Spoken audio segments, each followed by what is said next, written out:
എനിക്ക് അത് തടവിത്ത എന്ന് പറയുമ്പോ ആയിഷ റളിയല്ലാഹു അൻഹ മുഅവ്വിദാത്തുകൾ ഓതിയിട്ട് അല്ലാഹുവിന്റെ റസൂലിന്റെ കയ്യിൽ തന്നെ ഊതിക്കൊടുത്തിട്ട് നബിയുടെ കൈകൊണ്ട് തന്നെ തടവിക്കൊടുത്തു. കണ്ടോ? ഇതൊക്കെ എല്ലാവർക്കും ചെയ്യാൻ കഴിയുന്ന കാര്യമില്ലേ മന്റെ സഹോദരങ്ങളെ? ഇതിനിപ്പോ ഒരു ക്ലിനിക്ക് വേണോ, ഒരു ഷെയ്ഖ് വേണോ? കാരണം വെച്ചാൽ ചില കൗൺസിലർമാര് ഇതൊക്കെ വെച്ചാൽ ഇപ്പോ റോഡിൽ നടക്കണവനൊക്കെ കൗൺസിലറാ. എന്താ സുഖം നോക്കിയാണ്. ഒരു ജുബ്ബ അങ്ങ് വാങ്ങിയിടുക, കുറച്ച് താടി നീട്ട കൗൺസിലർ. എന്താ ഇത് മനസ്സിലായിട്ടുണ്ടോ? എന്താ ഈ ആശയം തിരിഞ്ഞിട്ടുണ്ടോ? എന്നിട്ടെന്താ ഊതലും തടവലും, സ്പെഷ്യൽ പെട്ടികൾ, ബാഗുകൾ. നമ്മളൊക്കെ അത് പറയാൻ പോകുമ്പോ അതിനകത്ത് ഫയലും ബുക്കും ഒക്കെ ഉള്ളത്. ഇവരുടെ പെട്ടി തുറന്ന് നോക്കിയാലോ, ഇപ്പൊ ചില ആളുകൾ റുക്കിയ എന്ന് പറഞ്ഞ് ഇറങ്ങിയ ആളുകൾ പെട്ടി പരിശോധിച്ചാലുണ്ടല്ലോ, എന്നറിയോ, അതിനകത്തുള്ള സാധനങ്ങളാണ് ഓസ്, ചെടി നനക്കണതായി കിടക്കണ സൈസ് മണ്ണുള്ള ഓസ്. എന്തിനാണെന്നറിയോ? അത് സൗകര്യത്തിലാ. വടി വെച്ചോണ്ട് പോകാൻ പറ്റൂല പെട്ടിയിൽ, ഇതാവുമ്പോ ഇങ്ങനെ വളച്ചു വെക്കാം. അതിനു വേണ്ടിയിട്ടാ ഈ ഓസ് സംഘടിപ്പിച്ചു വെച്ചത്. പിന്നെന്താ ഉള്ളത് എന്നറിയോ? ഗ്ലൗസ്. റുഖിയ നടത്താൻ എന്തിനാ ഗ്ലൗസ്? റുഖിയയുടെ ഷർത്താണോ ഗ്ലൗസ്? ഫർളാണോ സുന്നത്താണോ? അപ്പൊ എന്തിനാ ഒരു ഗ്ലൗസ്? എന്താ ഓപ്പറേഷൻ തിയേറ്ററിൽ പോണോ ഗ്ലൗസ് ഒക്കെ ഇട്ടിട്ട്? എന്താന്ന് ചോദിച്ചോ പറഞ്ഞാല് അത് പ്രത്യേകിച്ചാല് ചിലപ്പോ സ്ത്രീകൾക്കാണ് കൂടുതൽ ജിന്നു കൂടുതൽ. ആർക്കാ? സ്ത്രീകൾക്കാ. എന്നിട്ട് ഈ മുല്ലമാരി ഇങ്ങനെ പോയി ഇരിക്കാണ്. ഇത് പഴയ മുസ്ലിയാക്കന്മാര് വിട്ടതാ, പഠിച്ചോ? നമ്മുടെ നാട്ടിലെ മുല്ലമാരുള്ള മുസ്ലിയാക്കന്മാര് അവർ വിട്ട കേസായത്. ഇപ്പോഴും ചില ആളുകൾ പോയി ഇടക്ക് കുടുങ്ങാറുണ്ട്. ആയിക്കോട്ടെ. അപ്പൊ ഇങ്ങനെ പോയിട്ട് ജിന്ന് പെണ്ണിനാ കൂടിയതെങ്കിൽ ഓതണം. ഓതുമ്പോൾ പെണ്ണിന് ഇളകാൻ തുടങ്ങും. ഇളകണം എന്നാ. ഇളകിക്കഴിഞ്ഞാലോ പെണ്ണിനെ വെറുതെ പിടിക്കാൻ പറ്റില്ല. ഇവർക്ക് ഭയങ്കര ശക്തിയായിരിക്കും. അപ്പൊ പിടിക്കണമെങ്കിൽ എന്ത് വേണം? ഗ്ലൗസ് വേണം. 2 ഗ്ലൗസ് ഒക്കെ സംഘടിപ്പിച്ച് വെച്ചിരിക്കുക. ഇതിങ്ങനെ നമ്മുടെ നാട്ടിലെ ആളുകൾ, നാട്ടില് ചില ബസ്സിലൊക്കെ ഉള്ള നരമ്പരോഗികളുണ്ടല്ലോ, ഓരങ്ങാണ് ഈ മസാല പഠിച്ചുള്ള അവസ്ഥ എന്താ? അവര് ഗ്ലൗസ് ഇട്ട് ബസ്സിൽ കയറൂലേ? കാരണം ഗ്ലൗസ് ഇട്ടാ പിന്നെ പെണ്ണിനെ തൊട്ട് ഹറാമല്ല. എവിടുന്ന് കിട്ടി മസാല? അപ്പൊ ഇവരുടെ ന്യായം എന്താണെന്നറിയോ? ന്യായം ഇപ്പൊ റോഡിലൂടെ പോകും. നാളെ മറുപടി അതായിരിക്കും. മറുപടി വരണ്ടല്ലോ. വരണം നിങ്ങൾ. അത് റോഡിലൂടെ പോകുമ്പോ ഒരാൾ അപകടത്തിൽപ്പെട്ട് കിടന്നാൽ നമ്മളിപ്പോ എടുത്തോണ്ട് ഹോസ്പിറ്റലിൽ പോകൂലേ? അതുപോലെയാണ്.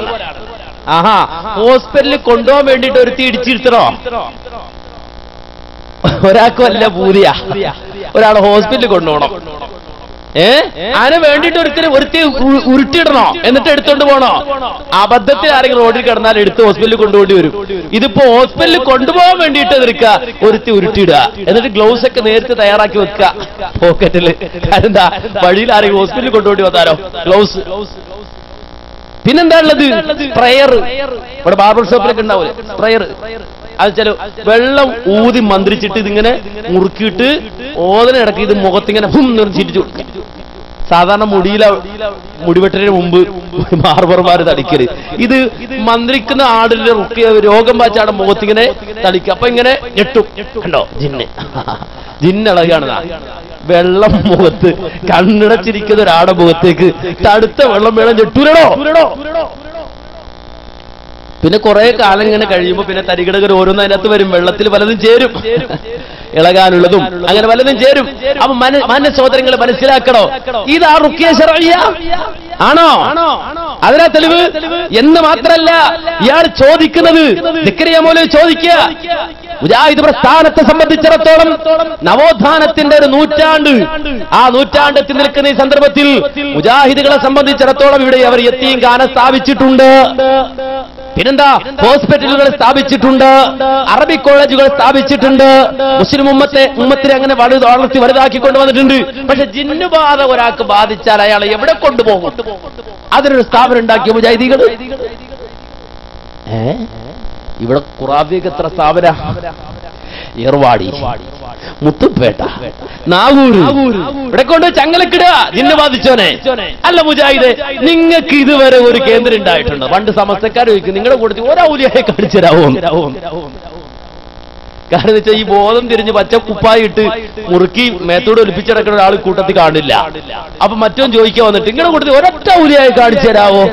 ഇതുപോലെ ഇപ്പൊ സെക്രട്ടറി പോലെ ചോദിക്കണല്ല, എന്താണ് എങ്ങോട്ട് കൊണ്ടുപോകും? ആരെ? ജിന്നു ബാധിച്ചോന് എങ്ങോട്ട് കൊണ്ടുപോകുന്നു? എങ്ങോട്ട് കൊണ്ടുകൊണ്ട് എന്തായാലും പുറത്താക്കിയല്ലോ. കുറെ ആൾക്കാർ സപ്പോർട്ട് ഉണ്ടല്ലോ. ഒരു കേന്ദ്രം തുടങ്ങി കാണിച്ചേ, കൊണ്ടുപോകേണ്ട കേന്ദ്രം ഞങ്ങളൊന്ന് കാണട്ടെ. ഇദ്ദേഹം അഭിമാനത്തോടെ പ്രസംഗിച്ചെടുക്കാണ്. പറയുന്നത് കേട്ടോളൂ, അദ്ദേഹം പറയട്ടെ. എനിക്കത് പറയണേ മടിയൊന്നുമില്ല. തന്നെ 2009 എനിക്കത് നടപടി ഉണ്ടായപ്പോ AP-ന്റെ അടുത്ത് ഈ പരാതി വന്നപ്പോ ഞാൻ ചോദിച്ചു, സർ, മുജാഹിദ് ബാലുശ്ശേരിയുടെ ഒരു പ്രസംഗം കേട്ടിട്ട് മുജാഹിദായ ഒരു കുട്ടിയാണ്, ഇവൻ ചെറുപ്പത്തിൽ മദ്രസയ്ക്ക് പോകുമ്പോ അമ്പലത്തിന്റെ അവിടുന്ന് പേടിച്ചിട്ട് ഓന്റെ വീട്ടിൽ നൂലും മന്ത്രമൊക്കെ ഉണ്ടായിരുന്നു. മുജാഹിദായ ശേഷം അവരെ എടുത്ത് വലിച്ചെറിഞ്ഞു. അപ്പൊ അവര് വീണ്ടും ശല്യം തുടങ്ങി. ഇങ്ങനെയുള്ള നൂലും മന്ത്രവും വലിച്ചെറിഞ്ഞ് തൗഹീദിലേക്ക് വന്ന ഒരു കുട്ടിക്ക് ഇങ്ങനത്തെ അവസ്ഥ ഉണ്ടായ സർ, ഞാൻ ഈ കുട്ടീനെ എവിടെ കയക്കും? നമ്പൂരിന്റെ അടുത്ത് കയക്കാൻ പറ്റുമോ? തങ്ങളെടുത്ത് കയക്കാൻ പറ്റുമോ? തമ്പുരാനടുത്ത് കയക്കാൻ പറ്റുമോ? പറയണം നിങ്ങൾ മറുപടി. അടുക്കലേക്ക് പടിയൊന്നുമില്ല, ഇപ്പോ കാര്യപ്പെട്ട പടിയൊന്നുമില്ല. ദക്രി അടുക്കലേക്ക് അയച്ചു കൊടുക്കുക. ഇനി മുതൽ പ്രശ്നം പരിഹാരമായല്ലോ. എങ്ങോട്ടയക്കണം? എങ്ങോട്ടയക്കാൻ? ഞങ്ങളുടെ മക്കളെ എങ്ങോട്ടേക്കാൻ? ഞങ്ങളുടെ ഭാര്യമാരെ എങ്ങോട്ടേക്കാൻ? ഞങ്ങളുടെ കുടുംബാദികളെ എങ്ങോട്ടേക്കാൻ? ഞങ്ങളുടെ സഹോദരങ്ങളെ എങ്ങോട്ടേക്കാൻ? ഞങ്ങളുടെ അയൽവാസികളെ എങ്ങോട്ടേക്കാൻ? തൗഹീദുള്ള ഈ മനുഷ്യരെ എങ്ങോട്ടേക്കാൻ? എങ്ങോട്ടാ അയക്കേണ്ടത്? ഞങ്ങൾ പറയും. ഏത് കേന്ദ്രത്തിലേക്ക് അയക്കേണ്ടത്? ബാംഗ്ലൂരിലേക്കോ? അതോ ഇവിടെ പാണ്ടിക്കാട്ടേക്കോ? അതോ കടവത്തൂരേക്കോ? എങ്ങോട്ടാ ഞങ്ങൾ അയക്കേണ്ടത്? എങ്ങോട്ടയക്കുന്ന AP-യോട് ചോദിച്ചു. നല്ല മറുപടിയും കിട്ടിയിട്ടുണ്ടാവും. ചോദിച്ചത് AP-യോടാ. എങ്ങോട്ടയക്കും? എങ്ങോട്ടയക്കേണ്ടത്? നിങ്ങളത് പറഞ്ഞുതരും. എങ്ങോട്ടയക്കേണ്ടത്? മാന്യ സഹോദരങ്ങളെ, ഇതാണ് ഇവിടുത്തെ അടിസ്ഥാന വിഷയം. ഇതിനു വേണ്ടി തലകുത്തി മറിഞ്ഞ് റുഖിയ്യ, ശർഇയ്യ, സലഫിയത്തൊക്കെ നല്ലവണ്ണം പഠിച്ചറിഞ്ഞവരാണ് ഞങ്ങൾ.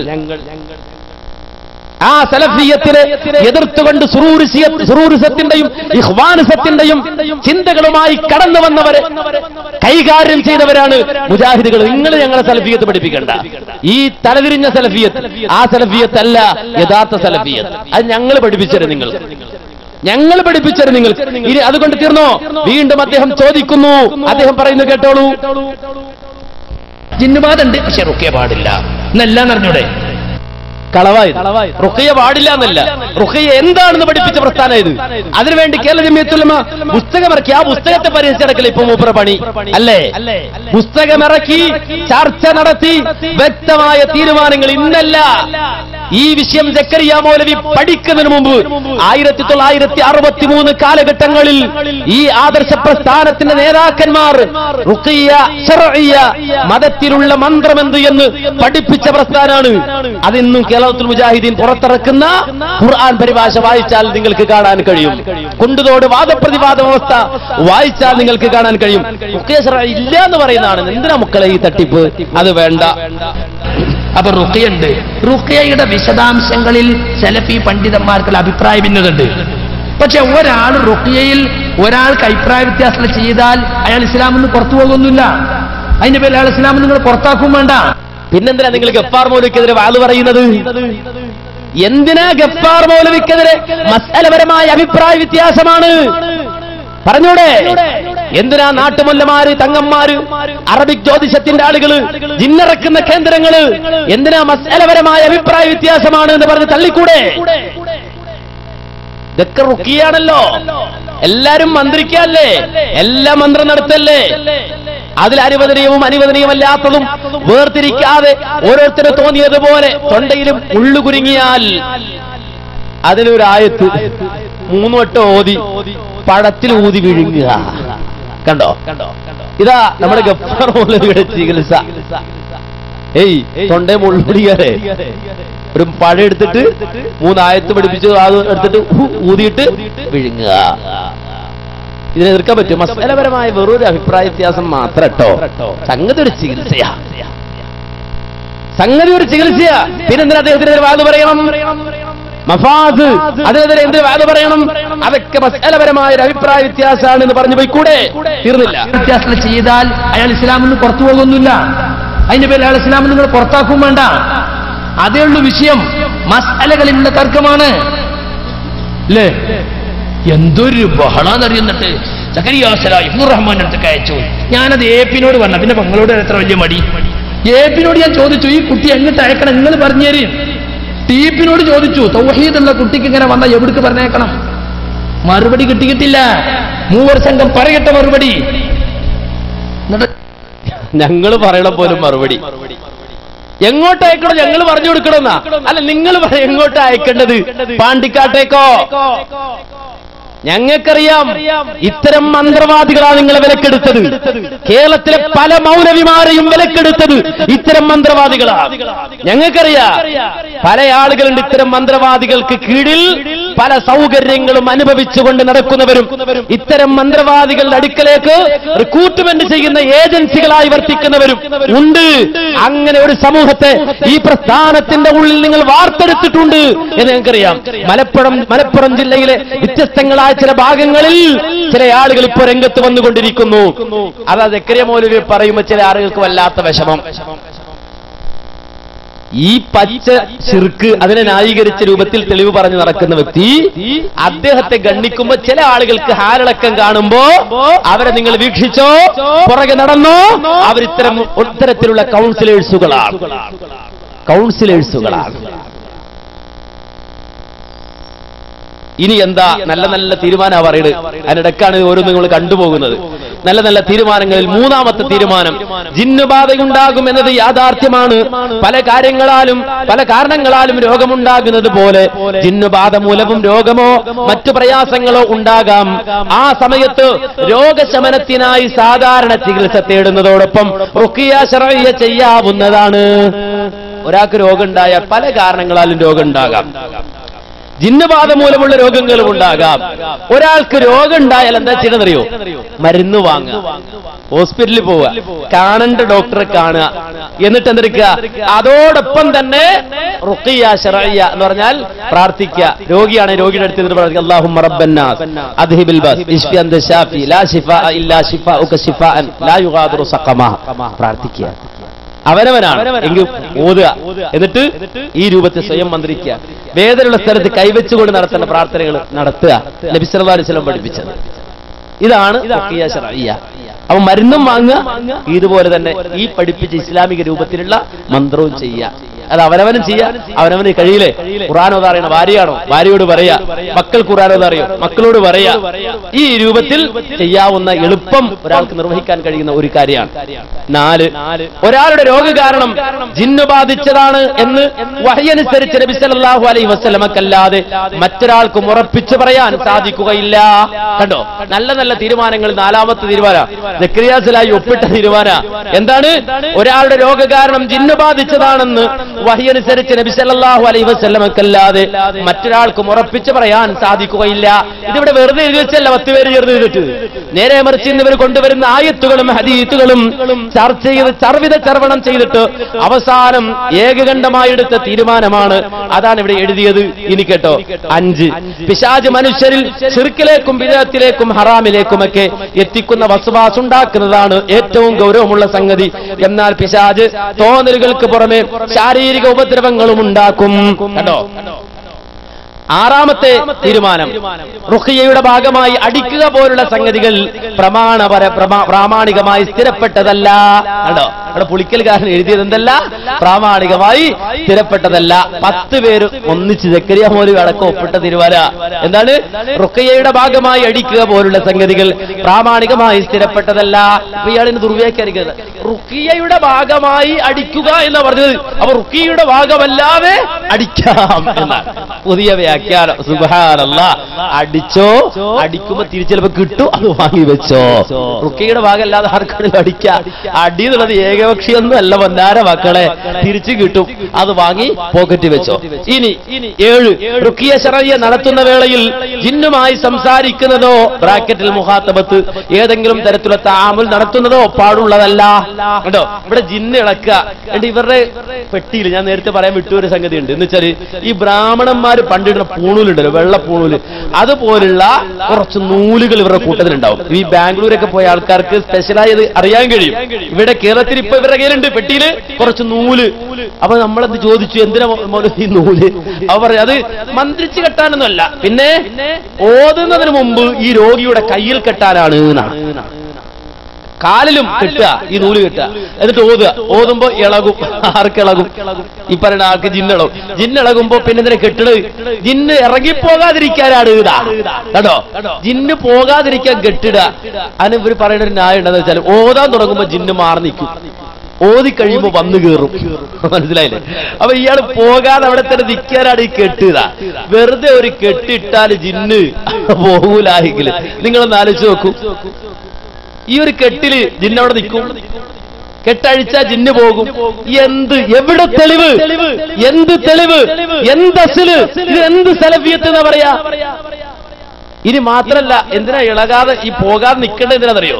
പോകാൻ നിൽക്കേണ്ടതെന്ന് വെച്ചാൽ ഇവരുമായിട്ട് സംസാരിക്കാനാ. ഇങ്ങനെ ജിന്നിളകി ഇങ്ങനെ ഒരു ചോദിക്കുക, ആരാ നീ? അവൻ മറ്റേ അയാള് പറയാ, ഞാൻ വസുമതി. എന്ത് പറ്റിയതാ? കെട്ടിത്തൂങ്ങിയതാ. എന്നിട്ടിപ്പോ എവിടെ? ഞാന് എവിടെയാ ഉള്ളത്? എവിടെ അതിന്റെ സ്ഥലം? പാലക്കാട്ട്, പിന്നെ കലിങ്ങനടിയിൽ പാറത്തോട് എന്ന് പറയുന്ന സ്ഥലത്താണ് ഞാനുള്ളത്. എന്തിനാ ഇങ്ങനെ വന്ന? എനിക്ക് ഇവിടെ കണ്ടിഷ്ടപ്പെട്ടു വന്നതാ. പോകുവോ? പോകൂല. എന്താ പോകടി? പോകൂല. ഇവര് തമ്മിൽ ഭയങ്കര വർത്താനാ. എന്റെ വസുമതിയോട് ചോദിക്കുക, ഇന്നലെ ഞാൻ ഇറക്കി വിട്ടൊരു ഗോപാലുണ്ടല്ലോ, അയാൾ എവിടെ പോ? കഴിഞ്ഞ ദിവസം റുക്കിയ നടത്തി ഇളക്കിയ ഗോപാലൻ. കഴിഞ്ഞ ദിവസം ഗോപാലൻ ചേട്ടാ അത്. ആ ഗോപാലൻ എവിടെ? അത് പാലക്കാട്, പിന്നെ അതല്ലെങ്കിൽ തിരുവനന്തപുരത്ത് അവിടെ നടക്കുന്നുണ്ട്. ഇങ്ങനെ ഇവര് തമ്മിൽ ഭയങ്കര വർത്താന, മുആമല, തആമുലും മുഖാതബത്തും. ഇതെന്താ? ഇത് നടത്താൻ പാടില്ല.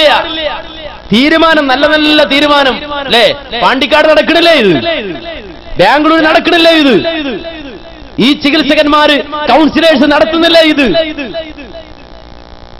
മനസ്സിലാക്കണം, എന്ത് ഇസ്ലാമിന് യാതൊരുവിധ ബന്ധമില്ലാത്ത അനിസ്ലാമികമായ സംഗതികൾ. എന്നിട്ടിങ്ങനെ സലഫിയത്ത് നിങ്ങൾ പറഞ്ഞെടുക്കുക. ഇങ്ങനെ പറഞ്ഞെടുക്കണല്ല മക്കളെ സലഫിയത്ത്. അതൊരു ജീവിത ശൈലിയാ. നിങ്ങൾക്കത് എന്തായാലും ഇല്ല. ആ സലഫിയത്ത് ഇവർക്ക് ഇല്ലാന്നുള്ളതിന്റെ ഏറ്റവും വലിയ തെളിവ് പറയും. ഇവരുടെ മെയിലൊക്കെ ഒന്ന് തുറന്നു നോക്കിയാൽ മതി, ഇവരുടെ മെസ്സേജ് മെയില് ഒക്കെ തുറന്നു നോക്കിയാൽ മതി, ഇവരുടെ നല്ല സലഫിയത്ത് കാണാം. നല്ല സലഫിയത്താ. ഇവരുടെ മെസ്സേജ് ഒക്കെ വായിച്ചു നോക്കിയാൽ മതി. ഇനി കേട്ടോളൂ, എട്ടാമത്തെ സംഗതി, റുഖിയ ശർഇയ്യക്ക് വേണ്ടി പ്രത്യേക കേന്ദ്രങ്ങൾ നടത്തുന്നതിന് യാതൊരുവിധ മാതൃകയുമില്ല. എങ്ങോട്ടേക്കൊന്ന് ചോദിച്ചില്ലേ? എങ്ങോട്ടേക്കൊന്ന് എപ്പിയോട് ചോദിച്ചില്ലേ? 10 പേരെടുത്ത തീരുമാനം, ഖുർആനും ഹദീസും വെച്ചിട്ട് എടുത്ത തീരുമാനം എന്താ? റുഖിയ ശർഇയ്യക്ക് വേണ്ടി പ്രത്യേക കേന്ദ്രങ്ങൾ നടത്തുന്നതിന് യാതൊരു മാതൃകയുമില്ല. അത്തരം കേന്ദ്രങ്ങൾ നടത്തുന്നതിനെ എതിർക്കേണ്ടതാണ്. അത്തരം കേന്ദ്രങ്ങൾ പുളിക്കലുണ്ടെങ്കിൽ എതിർക്കേണ്ടതാണ്, പാണ്ടിക്കാടുണ്ടെങ്കിൽ എതിർക്കേണ്ടതാണ്, ബാംഗ്ലൂർ ഉണ്ടെങ്കിൽ എതിർക്കേണ്ടതാണ് എന്ന് എഴുതി ഒപ്പിട്ട് തന്നു മൗലവി. പിന്നെന്താ 9ാമത്തെ നല്ല നല്ല തീരുമാനം? പിശാചിന്റെ സ്വാധീനത്തിൽ നിന്ന് കരകയറാൻ ആവശ്യമായ ഇസ്ലാമിക നിർദ്ദേശങ്ങൾ മുഴുവനും ജനങ്ങൾക്ക് പഠിപ്പിക്കേണ്ടതാണ്. പിശാചിന്റെ സ്വാധീനത്തിൽ നിന്ന് കരകയറാൻ ആവശ്യമായ ഇസ്ലാമിക നിയമങ്ങൾ ജനങ്ങൾക്ക് പഠിപ്പിച്ചു കൊടുക്കുക. 10, റുഖിയ ശർഇയ്യ എത്രത്തോളമാകാമെന്ന് പ്രവർത്തകരെ ബോധ്യപ്പെടുത്തേണ്ടതും ആശയക്കുഴപ്പങ്ങൾ ഒഴിവാക്കി കൊടുക്കേണ്ടതുമാണ്. അതാ ജമിയത്തുൽ ഉലമ പുസ്തകം ഇറക്കിയത്. ഇന്ന് അതിനെ തെറി പറഞ്ഞിട്ടായിരുന്നു നടക്കുന്നത്. ഇനി കേട്ടോ, 11, ജിന്നുകളോട് സഹായം ചോദിക്കുന്നത് തൗഹീദിന് വിരുദ്ധവും ശിർക്കുമാണ്. അത് മനടക്ക് എഴുതി. അത് നമ്മുടെ വിഷയത്തിലുള്ളതാ, ഞാൻ അങ്ങോട്ട് വരും. 12ാമത്തെ തീരുമാനം, റുഖിയ ശർഇയ്യ നിർവഹിക്കുന്ന വേളയിൽ പ്രമാണ വിരുദ്ധമായതിനാൽ ഒഴിവാക്കണമെന്ന് പണ്ഡിതന്മാർ നിർദ്ദേശിച്ച കാര്യങ്ങൾ ഒഴിവാക്കേണ്ടതാണ്. ഉദാഹരണത്തിന് എ, പിഞ്ഞാണത്തിനെഴുതി കുടിക്കൽ. ബി, റുഖിയക്ക് വേണ്ടി കാസറ്റുകളും സീഡികളും ഉപയോഗിക്കൽ. കേട്ടോ, അപ്പൊ ഇവരിങ്ങനെ റുഖിയ ശർഇയ്യ എന്ന് പറഞ്ഞാൽ ഇങ്ങനെ ഓതണം, കുറെ ഓതി മുഴുവനാകെ വിഷമിക്കും. ജിന്നിട്ടിളകോ? ഇളകൂല. അപ്പൊ എന്തെടുക്കുക? സീഡ് കൊടുക്കുക. 3 നേരം, രാവിലെ ഉച്ചക്ക് വൈകിട്ട്. ഗുളി കൊടുക്കണ പോലെ സീഡ് കൊടുക്കുക. രാവിലെ കേൾക്കുക, ഉച്ചക്ക് കേൾക്കുക, വൈകിട്ട് കേൾക്കുക. അപ്പൊ ഇങ്ങനെ റുഖിയക്ക് വേണ്ടി കാസറ്റുകളും സീഡും ഉപയോഗിക്കൽ, മൈക്ക് സെറ്റ് ഉപയോഗിക്കൽ, അന്യ സ്ത്രീകളുമായി തനിച്ചാകലും സ്പർശിക്കലും, ഇതൊന്നും പാടില്ല. ഇങ്ങനെ എടുത്ത തീരുമാനങ്ങൾ എല്ലാവരും എഴുതി സക്കരിയ സലാഹി ഒപ്പിട്ട് വളരെ സന്തോഷത്തോടെ പിരിഞ്ഞു. ഈ തീരുമാനം കഴിഞ്ഞപ്പോ ഞാനാണ് ആദ്യം മദീനത്തുൽ ഉലൂമിൽ നിന്ന് എനിക്ക് വേണ്ടപ്പെട്ട സുഹൃത്തുക്കൾക്ക് മെസ്സേജ് വിട്ടത്, അൽഹംദുലില്ലാഹ് എല്ലാ പ്രശ്നങ്ങളും അവസാനിച്ച് നല്ല നല്ല തീരുമാനങ്ങൾ എടുത്തു, ഇനി ഒരു പ്രശ്നമില്ല, റാഹത്തായി പ്രസ്ഥാനം മുന്നോട്ട് പോകുന്ന. പക്ഷെ ശൈത്താൻ അടങ്ങിയിരിക്കുമോ? ഇല്ല, അതിങ്ങനെ ഇളകിക്കൊണ്ടിരിക്കും. മൂപ്പരിളകി അല്ലേ? ഈ തീരുമാനമൊക്കെ എടുത്തിട്ടാ നേരെ ബഹ്റൈനിലേക്ക് പോകുന്നത്. നല്ല നല്ല തീരുമാനമൊക്കെ എടുത്തിട്ടാ ബഹ്റൈനിലേക്ക് പോകുന്നത്. അപ്പൊ സ്വാഭാവികമായും ഇതിൽ 11ാമത്തെ തീരുമാനം ജിന്നോട് സഹായം തേടൽ തൗഹീദിന് വിരുദ്ധവും ശിർക്കുമാണ്. ഇതെഴുതി ഒപ്പിട്ട് തന്ന മൗലവി സക്കരിയ മൗലവിയെ കുറിച്ച് ഒരാള് വന്നിട്ട് അഭിപ്രായം ചോദിച്ചാൽ എന്താ പറയേണ്ടത്? എന്താ പറയണ്ടത്? അൽഹംദുലില്ലാഹ് മൂപ്പർ ഉഷാറാണെന്നല്ലേ, കുഴപ്പമൊന്നുമില്ല, നിങ്ങൾ പറയണ പോലൊന്നുമല്ല. ഞാൻ ശക്തിയുക്തം വാദിച്ചു. ഒരു ഖുറാഫി വന്നപ്പോ ശക്തിയുക്തം വാദിച്ചു. നിങ്ങൾ പറയണ പോലെ വാദമുള്ള ആളല്ല സക്കരിയ മൗലവി, വാദില്ല. എന്നിട്ട് അദ്ദേഹത്തിന്റെ ക്ലിപ്പിട്ട് തന്നെ ഞാൻ കാണിച്ചു കൊടുത്തു. 1000 കുതിരശക്തിയോടെ ഞാൻ വെല്ലുവിളിക്കുന്നു. ഒരു കുതിരശക്തി ഉണ്ടോ എന്ന് അന്വേഷിക്കണോ? ഏതായാലും മൂപ്പർ പറഞ്ഞ സ്ഥിതിക്ക് 1000 കുതിരശക്തിയോടെ വെല്ലുവിളിക്കുന്ന ക്ലിപ്പിട്ട് ഞാൻ കാണിച്ചിട്ട് ഞാൻ പറഞ്ഞു, സാധുവേ അദ്ദേഹത്തിന് ആ വിശ്വാസമില്ല, അദ്ദേഹം ജീവിച്ചിരിക്കുന്ന ആളെ നിങ്ങൾ വിളിച്ചു ചോദിച്ചോ എന്നൊക്കെ ഞാൻ ധൈര്യത്തെ പറഞ്ഞ് അവിടെ ഇരിക്കുമ്പോ നമ്മുടെ മുനീർ മദനി അവിടെ ഉണ്ട്. മുനീർ മദനി എന്നോട് ചോദിച്ചു, അല്ല അലസേ, ഇങ്ങനെയൊക്കെ ശക്തിയുക്തം പറഞ്ഞ നാളെ അയാൾ തിരിഞ്ഞാൽ നീ എന്ത് ചെയ്യും എന്ന് ചോദിച്ചു. നാളെ അയാൾ തിരിച്ച് എന്ത് ചെയ്യും? ഞാൻ അപ്പോഴും മുനീറിനോട് പറഞ്ഞാട്ടെ എന്റെ ഓർമ്മ, ഞാൻ പറഞ്ഞു ആ കുഴപ്പമൊന്നുമില്ല, മൂപ്പര് കുഴപ്പമൊന്നുമില്ലടാ, മൂപ്പര് തെക്കുമല്ല, നമ്മുടെ തെക്കുമല്ല, പ്രശ്നം ഉണ്ടാവൂല എന്ന് സ്നേഹത്തോടെ പറയുകയും ചെയ്തു. എന്നാലും പടച്ചിറപ്പന്റെ തൊള്ളേന്ന് പറയിച്ചു എന്ത്? ഇതിനെതിരെ നാളെ സക്കരിയ മൗലവി പറഞ്ഞാൽ ഈ മൈക്ക് സക്കരിയ മൗലവിക്ക് നേരെ തിരിച്ചു വെക്കും.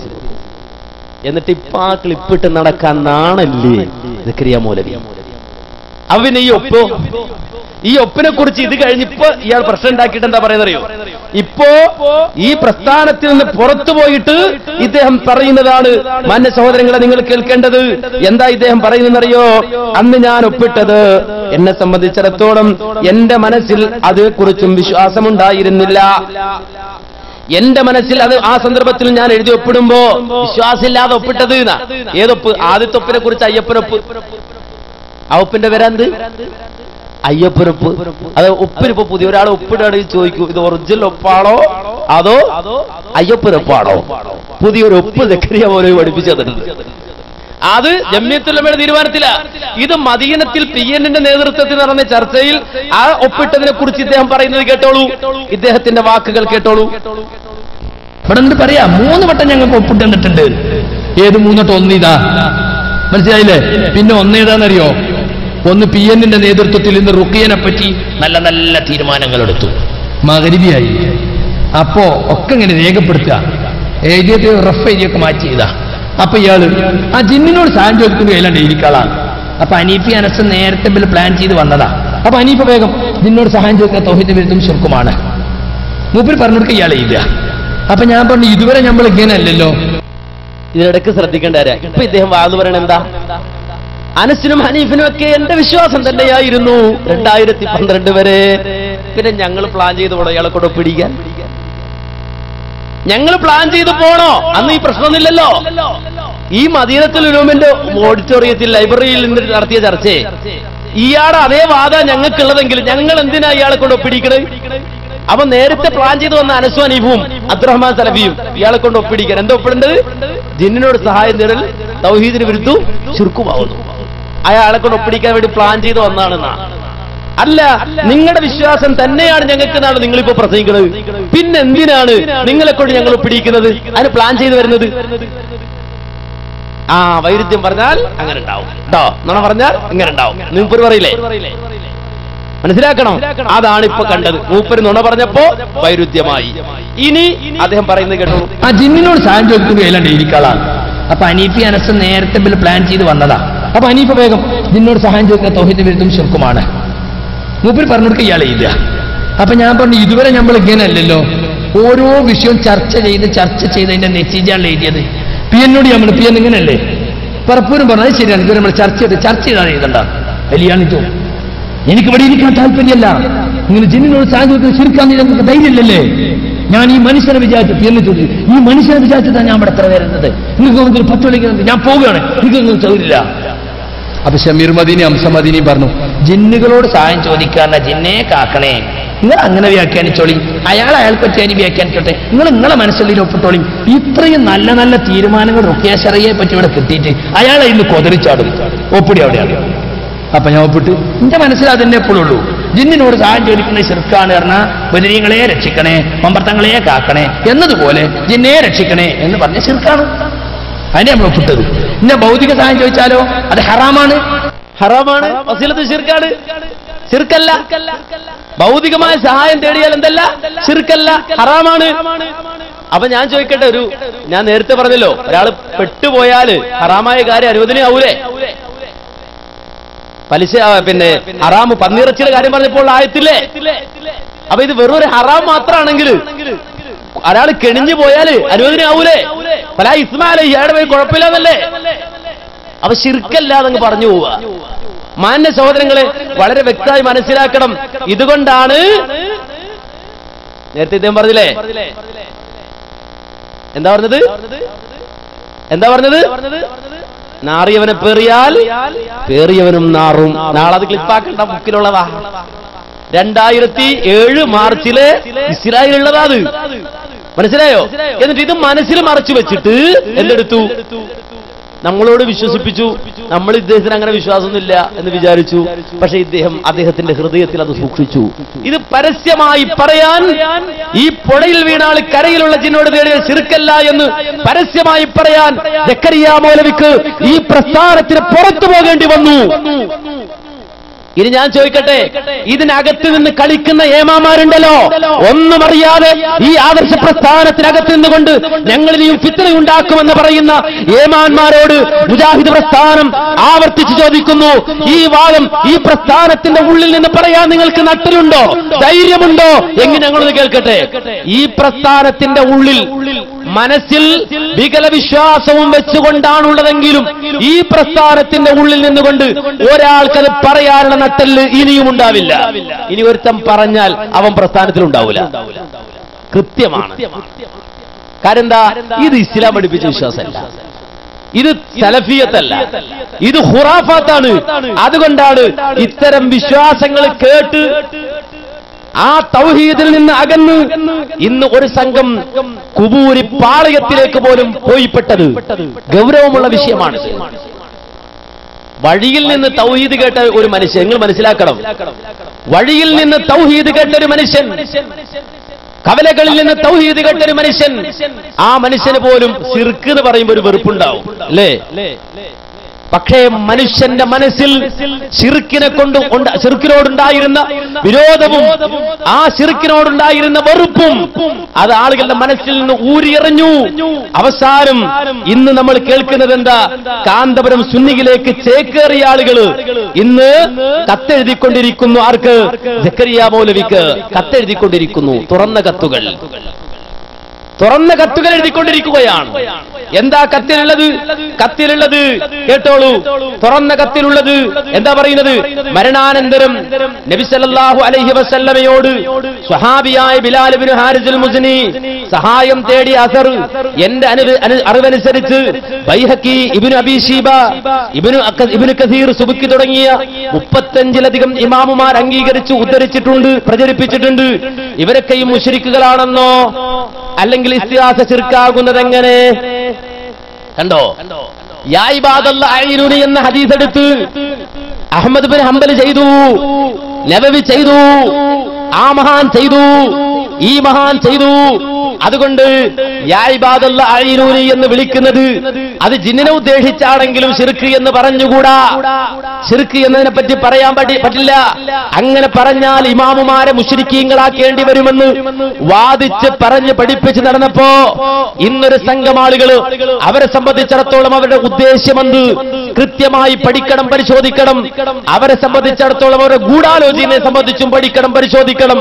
പക്ഷേ ഈ പ്രസ്ഥാനത്തിനകന്ന് കാന്തപുരം സുന്നിയിൽ പോയിട്ട് തിരിഞ്ഞുകൊണ്ട് ചോദിക്കാനുള്ള വകുപ്പ് സക്കറിയ മൗലവി നിങ്ങളല്ലേ ഉണ്ടാക്കി കൊടുത്തത്? നാളിതുവരെ ഒരാൾക്ക് ഈ പ്രസ്ഥാനത്തിന് നേരെ ചോദിക്കാൻ ധൈര്യമുണ്ടാകാതിരുന്ന ചോദ്യം, അത് ചോദിക്കാനുള്ള അവസരം ഉണ്ടാക്കി കൊടുത്തയാള് സക്കറിയ മൗലവി നിങ്ങളല്ലേ? ഈ ഉത്തരവാദിത്വത്തിൽ നിന്ന് കൈ കഴുകാൻ നിങ്ങൾക്ക് സാധിക്കുമോ? കേട്ടോ എന്താ ഇവര് പറയുന്നത്? യാ ഇബാദല്ലാഹ് വിളിയെക്കുറിച്ച് താങ്കൾ പറഞ്ഞ അതേ ന്യായം സക്കറിയ മൗലവിയോട് കുബൂരിപ്പടയിലേക്ക് പോയ മുടിസുന്നിയിലേക്ക് പോയ കുറച്ചാളുകൾ, അവരെ സംബന്ധിച്ചിടത്തോളം അവരുടെ ഉദ്ദേശ്യവും അവരുടെ ഗൂഢമായ പ്രവർത്തനങ്ങളും കൃത്യമായി ഇനിയും പഠിക്കണം, പരിശോധിക്കണം. പക്ഷേ പോയിട്ടവർ തിരിഞ്ഞു നിന്നിട്ട് എഴുതിക്കൊടുത്ത ആ വാചകങ്ങളിൽ കാണാൻ കഴിയുന്നത് യാ ഇബാദല്ലാ വിളിയെക്കുറിച്ച് താങ്കൾ പറഞ്ഞ അതേ ന്യായം ഇസ്തിഗാസയെക്കുറിച്ചും പറയാമല്ലോ. അതായത് ഇസ്തിഗാസ പാടില്ല, എന്നാലും നിരവധി മഹാന്മാർ അത് ചെയ്തിരുന്നതിനാൽ ഇസ്തിഗാസ ശിർക്കാണെന്നോ ചെയ്യുന്നവർ മുശ്രിക്കുകളാണെന്നോ പറയാൻ പാടില്ല. രണ്ടും തുല്യവിധാനത്തിൽ നിൽക്കുന്നു. ഇതുകൂടി മുജാഹിദ് വേദികളിലും പ്രസിദ്ധീകരണങ്ങളും തുറന്നു പറയുക. ഇസ്തിഗാസ ചെയ്ത ഇമാമുമാരെ ശിർക്കിൽ വരവു ചേർക്കരുതല്ലോ, ശിർക്കിൽ വരവ് ചേർക്കരുതല്ലോ. രണ്ടാമതാണ്, മരണാനന്തരം നബി സല്ലല്ലാഹു അലൈഹി വസല്ലമയോട് സ്വഹാബിയായ ബിലാൽ ഇബ്നു ഹാരിസുൽ മുസ്നി സഹായം തേടി അസർ എന്റെ അറിവനുസരിച്ച് ബൈഹഖി ഉദ്ധരിക്കുന്നുണ്ട്, അതുപോലെ ഇബ്നു അബീ ശൈബ ഉദ്ധരിക്കുന്നുണ്ട്, ഇബ്നു കസീർ ഉദ്ധരിക്കുന്നുണ്ട്, സുബ്കി ഉദ്ധരിക്കുന്നുണ്ട്, ഇബ്നു ഹജർ ഉദ്ധരിക്കുന്നുണ്ട്, തബരി ഉദ്ധരിക്കുന്നുണ്ട്. ഇങ്ങനെ തുടങ്ങിയ 35-ലധികം ഇമാമുമാർ അംഗീകരിച്ച് ഉദ്ധരിച്ചിട്ടുണ്ട്, പ്രചരിപ്പിച്ചിട്ടുണ്ട്. ഇവരൊക്കെ മുശ്രിക്കുകളായിരുന്നോ? അല്ലെങ്കിൽ ഇസ്തിഗാസ ശിർക്കാകുന്നത് എങ്ങനെ? കണ്ടോ, യാ ഇബാദല്ലാ എന്നൊരു ദുർബല ഹദീസ് എടുത്തു വെച്ച് കേരളത്തിന്റെ മണ്ണിൽ അങ്ങോട്ടും ഇങ്ങോട്ടും അത് ചർച്ച ചെയ്ത് ഈ തൗഹീദുള്ള മനുഷ്യർക്കിടയിലേക്ക് ശിർക്കിന്റെ ആ ലാഞ്ചന ഇട്ടുകൊടുത്ത് തൗഹീദിൽ നിന്ന് അവരെ തെറ്റിക്കുകയും തൗഹീദിന്റെ കാര്യത്തിൽ അവർക്ക് സംശയമുണ്ടാക്കി കൊടുക്കുകയും ചെയ്ത് അവസാനം അതേ കുബൂരി പാളയത്തിലേക്ക് പോയി ആ സക്കരിയ മൗലവിയുടെ ന്യായം മുജാഹിദുകളുടെ നേരെ തിരിച്ചോദിക്കുന്നവരോട് വളരെ സ്നേഹത്തോടുകൂടി മുജാഹിദുകൾക്ക് പറയാനുള്ളത് എന്താ പറയാനുള്ളതെന്നറിയോ? സക്കരിയ മൗലവിയുടെ വാദമല്ല സലഫികളുടെ വാദം. സക്കരിയ മൗലവിയുടെ ഈ പിഴച്ച വാദം മുജാഹിദുകളുടെ വാദമല്ല, മുജാഹിദുകളുടെ വാദമല്ല.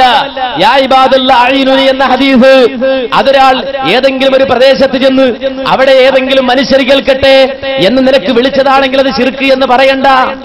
ഏതെങ്കിലും ഒരാള് എന്റെ ശബ്ദം കേൾക്കട്ടെ എന്ന നിലക്കാണ് ജീവിച്ചിരിക്കുന്ന ഒരാളാണ്, എന്റെ ശബ്ദം കേൾക്കുന്ന പരിധിയിലുള്ള ഒരാളാണ്. ആ ഒരാളെന്ന് പറയുമ്പോൾ ജിന്നല്ല, മലക്കല്ല. എവിടെയെങ്കിലും ഒരു മനുഷ്യരുണ്ടെങ്കിൽ സാധാരണ മലപ്പുറം ഭാഷയിൽ പറയുന്ന വണ്ടി വരോ എന്ന രൂപത്തിൽ പ്രയോഗമുണ്ട്. ഓടി വരണേ എന്ന് പറഞ്ഞുകൊണ്ട് ആളുകൾ വിളിക്കാറുണ്ട്. എവിടെങ്കിലും ഒരാൾ ഓടി വരണേ എന്ന് പറഞ്ഞ ജിന്നോടി വരും, മലക്കോടി വരും എന്ന അർത്ഥത്തിലല്ല ഇതുവരെയും ആളുകൾ വിളിച്ചിരുന്നത്. ഇപ്പോഴാണ് യാ ഇബാദല്ലാ എന്ന് കേട്ടാ ഉടനെ ജിന്നു മലക്ക് എന്ന് വിചാരിക്കുക, അല്ലെങ്കിൽ ഓടി വരണേ എന്ന് പറയുമ്പോൾ ഇപ്പൊ ജിന്നോടി വരും എന്ന് ചിന്തിക്കുന്ന ഖൗമ് ഇപ്പോഴുണ്ടായത്. ഇതുവരെ മനുഷ്യന്മാർക്കിടയിൽ അങ്ങനെ ഒരു ചർച്ച തന്നെ ഉണ്ടായിട്ടില്ല. അങ്ങനെ ഏതെങ്കിലും മനുഷ്യനെ വിളിക്കുന്നെങ്കിൽ ശിർക്ക് എന്ന് പറയണ്ട. എന്നാൽ ജിന്നിനെയാണെങ്കിലോ, യാ ഇബാദല്ലാ എന്നൊരാൾ വിളിക്കുന്നത് ജിന്നുകളെയാണെങ്കിലോ അർവാഹുകളെയാണെങ്കിലോ മരിച്ചവരെയാണെങ്കിലോ അത് ശിർക്കാണ്, വ്യക്തമായ ശിർക്കാണ്, സംശയമില്ല. മന്റെ സഹോദരങ്ങൾ മനസ്സിലാക്കണം, ഇതാണ് ഇവിടെ എടുത്ത് ചർച്ച ചെയ്ത് യാ ഇബാദല്ലാ ശിർക്കുണ്ടോ ശിർക്കാന്ന് ആരും ഇതുവരെ പറഞ്ഞിട്ടില്ല. അത് മൂവാറ്റുപുഴ സംവാദത്തിലാണ് ആദ്യമായി പറഞ്ഞത്. കണ്ടോ? എന്നിട്ട് മൂപ്പര് ഫിത്ന ഉണ്ടാക്കുക. യാ ഇബാദല്ലാ അഈനുനി ശിർക്കാണെന്ന് മൂവാറ്റുപുഴ സംവാദത്തിലാണ് പറഞ്ഞത്. നിങ്ങൾ മനസ്സിലാക്കണം, മൂവാറ്റുപുഴ സംവാദത്തിലെ ചോദ്യം എന്തായിരുന്നു അറിയോ? മൂവാറ്റുപുഴ സംവാദത്തിലെ ചോദ്യം എന്താ? മൂവാറ്റുപുഴ സംവാദത്തിലെ ഒന്നാമത്തെ ചോദ്യം കേട്ടോളൂ നിങ്ങൾ. അസ്സലാമു അലൈക്കും. അഊദു ബില്ലാഹി മിനശ് ശൈത്വാനിർ റജീം. ബിസ്മില്ലാഹിർ റഹ്മാനിർ റഹീം. അൽഹംദുലില്ലാഹി റബ്ബിൽ ആലമീൻ. വസ്സലാത്തു വസ്സലാമു അലാ അഷ്റഫിൽ മഖ്ലൂഖീന വഅലാ ആലിഹി വസ്വഹ്ബിഹി അജ്മഈൻ. അമ്മാ ബഅദ്. ഏതായാലും ആമുഖങ്ങളില്ലാതെ നേരെ ചോദ്യത്തിലേക്ക് കടക്കുകയാണ്. പ്രാർത്ഥന എന്ന ഏറ്റവും പ്രധാനപ്പെട്ട വിഷയത്തിൽ മായം കലർത്തി ലോക മുസ്ലിമീങ്ങളെ മുശ്രിക്കാക്കി ഒടുവിൽ പ്രതികൂട്ടിലായിരിക്കുകയാണ് ഇപ്പോൾ വഹാബികൾ. ചോദ്യം നമ്മുടെ വിഷയം അവതരിപ്പിച്ച ലബ്ബാ മൗലവിയുടെ ഒന്നാമത്തെ വരിയിൽ നിന്ന് തന്നെയാണ്. അദ്ദേഹം പറഞ്ഞത് സഹായാർത്ഥന അള്ളാഹുവോട് മാത്രം. അവിടെ നിന്നാണല്ലോ തുടങ്ങിയത്. അത് നേരത്തെ എന്റെ സുഹൃത്ത് ഫൈസൽ ഹസനി പറഞ്ഞു.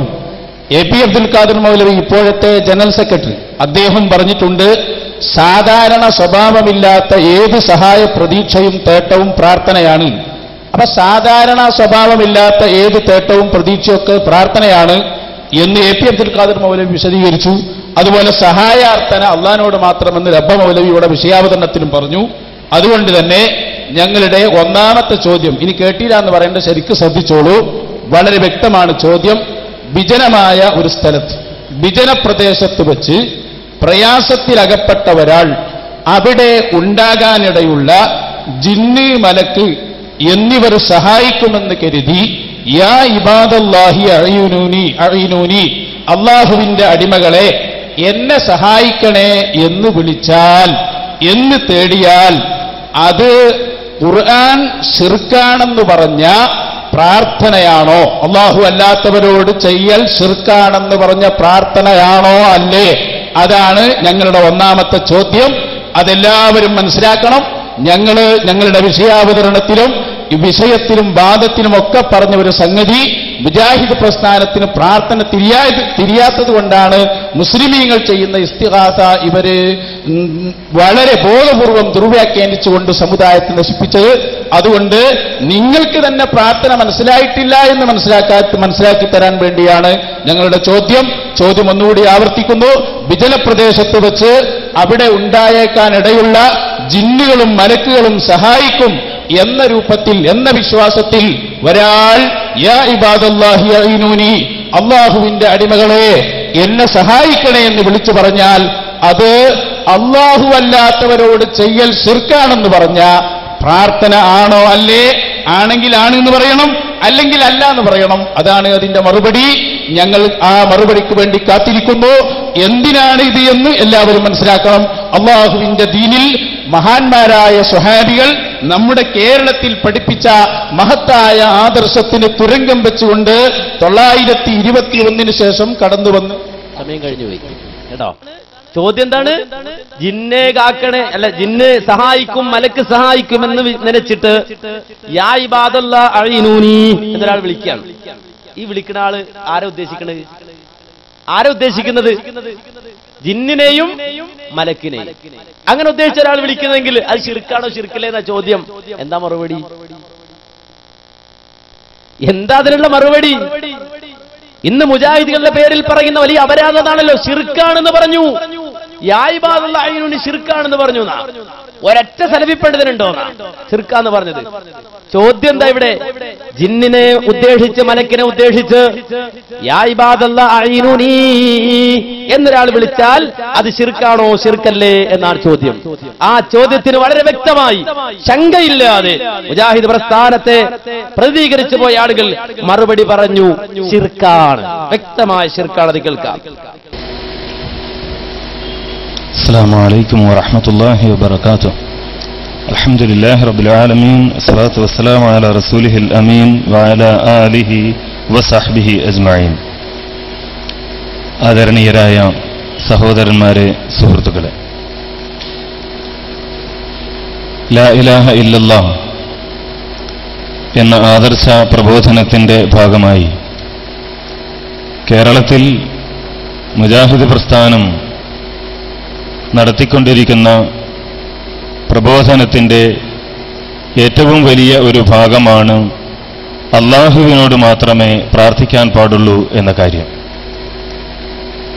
എന്തുകൊണ്ട് ഇത് പറയേണ്ടി വന്നു എന്ന് ഞാൻ വിശദീകരിക്കാതെ തന്നെ ഇവിടെ നടന്ന ചില സംസാരങ്ങൾ കേട്ടപ്പോൾ നിങ്ങൾക്ക് മനസ്സിലായിട്ടുണ്ടാകും.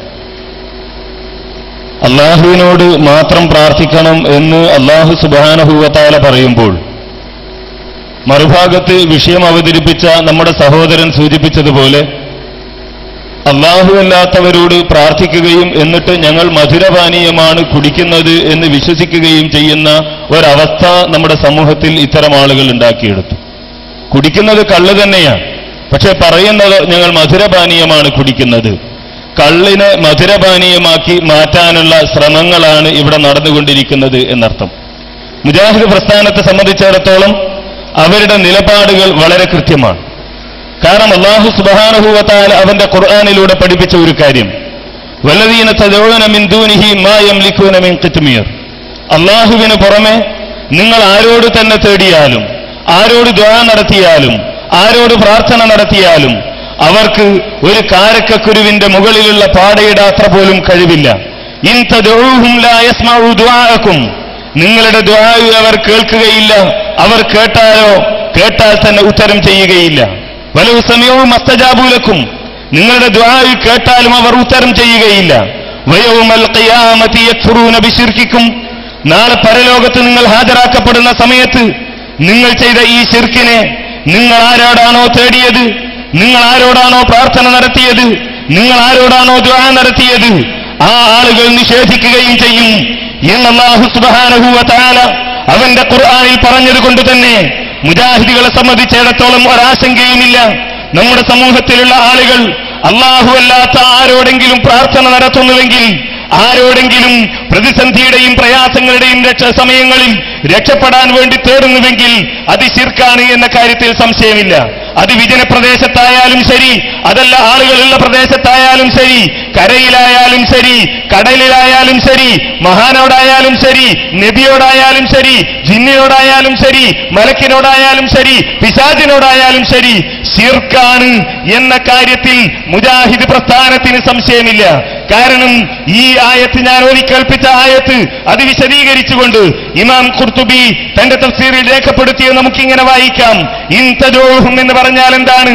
ദുആ എന്നാൽ വേറെ എന്തോ ഒരു കാര്യമല്ല. ദുആ എന്നതുകൊണ്ട് ഇവിടെ ഉദ്ദേശിച്ചത് എന്ത്? ഇൻ തദഊഹും ഇൻ തസ്തഗീസൂ ബിഹിം ഫിന്നവായിബി, പ്രയാസങ്ങളുടെ സന്ദർഭങ്ങളിൽ നിങ്ങൾ അവരോട് ഇസ്തിഗാസ നടത്തിയാൽ അത് കേൾക്കില്ല, അറിയില്ല, ഉത്തരം ചെയ്യില്ല. ആരൊക്കെ? വയജൂസു അൻ യർജിഅ ഹാദാ മിനൽ മഅബൂദീന മിമ്മാ യാഖിൽ, ഇത് കല്ല്, മരം, ബിംബം, വിഗ്രഹം തുടങ്ങിയവർക്ക് മാത്രം ബാധകമല്ല, അത് ആഖിലിനും ബാധകമാണ്. കൽ മലായികത്തി, മലക്കുകളാകട്ടെ, വൽ ജിന്നി, ജിന്നുകളാകട്ടെ, വൽ അംബിയായി, നബിമാരാകട്ടെ, വശയാത്തീനി, പിശാചുക്കളാകട്ടെ, ഇങ്ങനെ ആരോട് തന്നെ ഈ ഒരു ചേട്ടം നടത്തിയാലും ഈ ഒരു പ്രാർത്ഥന നടത്തിയാലും അത് ശിർക്കാണ് എന്ന് തന്നെയാണ് മുജാഹിദുകൾ ഒന്നാമത്തെ ദിവസം മുതൽ പറഞ്ഞത്. ഇന്നും മുജാഹിദുകൾക്ക് അത് തന്നെയാണ് ഈ സമൂഹത്തോട് പറയാനുള്ളത്. ഇതാണ് വലിയ അപരാധം, ശിർക്കാണെന്ന് പറഞ്ഞു. എന്ത്? യാ ഇബാദല്ല അഈനുനി എന്ന് വിളിക്കുന്നത് ജിന്നിനെ ഉദ്ദേശിച്ചാണെങ്കിൽ, മലക്കിനെ ഉദ്ദേശിച്ചാണെങ്കിൽ അത് ശിർക്കാണ് എന്ന് ചോദിച്ചപ്പോൾ ശിർക്കാണെന്ന് പറഞ്ഞു. അത് ശരിയാവൂല. നമ്മൾ പറഞ്ഞ തൗഹീദിനെതിരാണ്. എന്താ നമ്മൾ പറഞ്ഞ തൗഹീദ്? ഉടനെ പോകും ചെറിയ മുണ്ടം. ഇവരുണ്ടാക്കി ഈ നിലവിലെ ശിർക്ക് 2012 ആ അടിസ്ഥാനമായി ഇവർക്ക് ഒരു ആയത്ത് ഉദ്ധരിക്കാനുണ്ടോ, ഹദീസ് ഉദ്ധരിക്കാനുണ്ടോ? ഇവിടെ 2 ദിവസം വാത് പറഞ്ഞല്ലോ. 2 ദിവസം വാത് പറയണോ? 2 ദിവസം വാത് പറയണോ? ഒരായത്തുണ്ടെങ്കിൽ, ഹദീസ് ഉണ്ടെങ്കിൽ, ഈ ജിന്ന് തേട്ടത്തിന് ഒരായത്ത് ഒരു ഹദീസ് ഉണ്ടെങ്കിൽ 2 ദിവസം വാത് വേണോ? ഒരായത്ത് ഓതിയാ പോരെ? ഒരു ഹദീസ് സഹിഹായത് പറഞ്ഞാ പോരെ? ഒരു ദുർബല ഹദീസ മൂപ്പര് കാര്യമായിട്ട് ഇവിടെ വിശദീകരിക്കണം. പുളിക്കലങ്ങാടിയിലെ ഒരു ദുർബല ഹദീസിന്റെ ശറഹ് 100 ദുർബല ഹദീസ് കൊണ്ടുവന്ന് ശറഹ് വായിച്ചാൽ പറ്റോ? തെളിവാകോ? ഇല്ല. അപ്പൊ പിന്നെ പിടിച്ചാരെ? ചെറിയ മുണ്ടം അല്ലേ? കാരണം എന്താ? ഇവരിപ്പോ പറയണത് ഇവരല്ലാത്തവരൊക്കെ മടവൂരികളാണ് എന്നാ. അതിനറിയോ? പണ്ടുണ്ടൊരു കള്ളൻ, മൂപ്പര് കള്ളനാ, കട്ടിട്ട് ഓടുക. നമ്മൾ ഓടിച്ച് പിടിക്കാൻ വേണ്ടി ചെല്ലോ, മൂപ്പര് അതിലേക്ക് ഇറങ്ങി ഇപ്പുറം വന്നു. എന്നിട്ട് പുറകിൽ വേറെ കുറെ ആളുകൾ വരുമ്പോ അവരോട് അതാ പോണു കള്ളൻ. മൂപ്പര് കള്ളനെ പിടിക്കാൻ പോയ ആളാ. അവസാനം കള്ളനെ പിടിക്കാൻ പോയ യഥാർത്ഥ കള്ളൻ എന്ന് വിളിക്കണ പോലെ ശുദ്ധ മടവൂരി മറ്റുള്ളവരെ മടവൂരി എന്ന് വിളിക്കുകയാണ്. അല്ലേ? നിങ്ങൾ മനസ്സിലാക്കണം. കാരണം എന്താ? ജബ്ബാർ മൗലവി വാദം എഴുതിക്കൊണ്ടുവന്നു. അദ്ദേഹം എന്താ പറഞ്ഞത്? ചെറിയ മുണ്ടാണ് പഠിപ്പിച്ചത്. ചെറിയ മുണ്ടം വലിയ പണ്ഡിതനാണ്. കേട്ടോളൂ, ചെറിയ മുണ്ടം വലിയ പണ്ഡിതനാണ്. ഷബാബിൽ അബ്ദുൽ ഹമീദ് മദനി ചെറിയ മുണ്ടം, അദ്ദേഹത്തിന്റെ പേര് പറയുമ്പോൾ ഞാനൊന്ന് പറയട്ടോ. അതൊരു എന്റെ മനസ്സിലുള്ള ഒരു സത്യം. ഈ പരിപാടി എങ്ങനെ നടക്കണമെന്ന്, അത് പരിപാടിക്ക് പിന്നൊരു കഥയുണ്ട്. അതിന്റെ പുറയിലെ ബാനർ നോക്കിയാൽ നിങ്ങൾക്ക് അറിയാൻ പറ്റും. സംഘടന നടത്തരുത് എന്ന് പറഞ്ഞിട്ട് സംഘടനക്കുള്ളിലുണ്ടായിരുന്നപ്പോൾ സംഘടന നേതാക്കന്മാരുടെ വാക്ക് ലംഘിച്ച് പോയിട്ട് കേരള നൗത്തുൽ മുജാഹിദീന്റെ ബാനർ വരച്ചു മാറ്റിയിട്ട് പകരം വേറൊരു ബാനർ കെട്ടിയിട്ട് ഉള്ളാളത്ത് പോയി നടത്തിയ പ്രസംഗ അത് അതിലാ പറയുന്നത്. ഇവിടെ മനസ്സിലാക്കണം, സംഘടന പുറത്താക്കുന്നതിന് മുമ്പ് സംഘടന ആ പരിപാടി നടത്തരുത് എന്ന് പറഞ്ഞിട്ട് കബളിപ്പിച്ച് വേറെ തീയതിക്ക് മാറ്റിയിട്ട് സംഘടന ബാനർ അഴിച്ചു വെച്ചിട്ട് വേറൊരു ബാനർ കെട്ടി അവിടെ നടത്തിയ പരിപാടിയാ അവിടെ പറയുന്നത്. ഞാൻ ആദരിക്കുന്ന പണ്ഡിതനാണ് അദ്ദേഹം.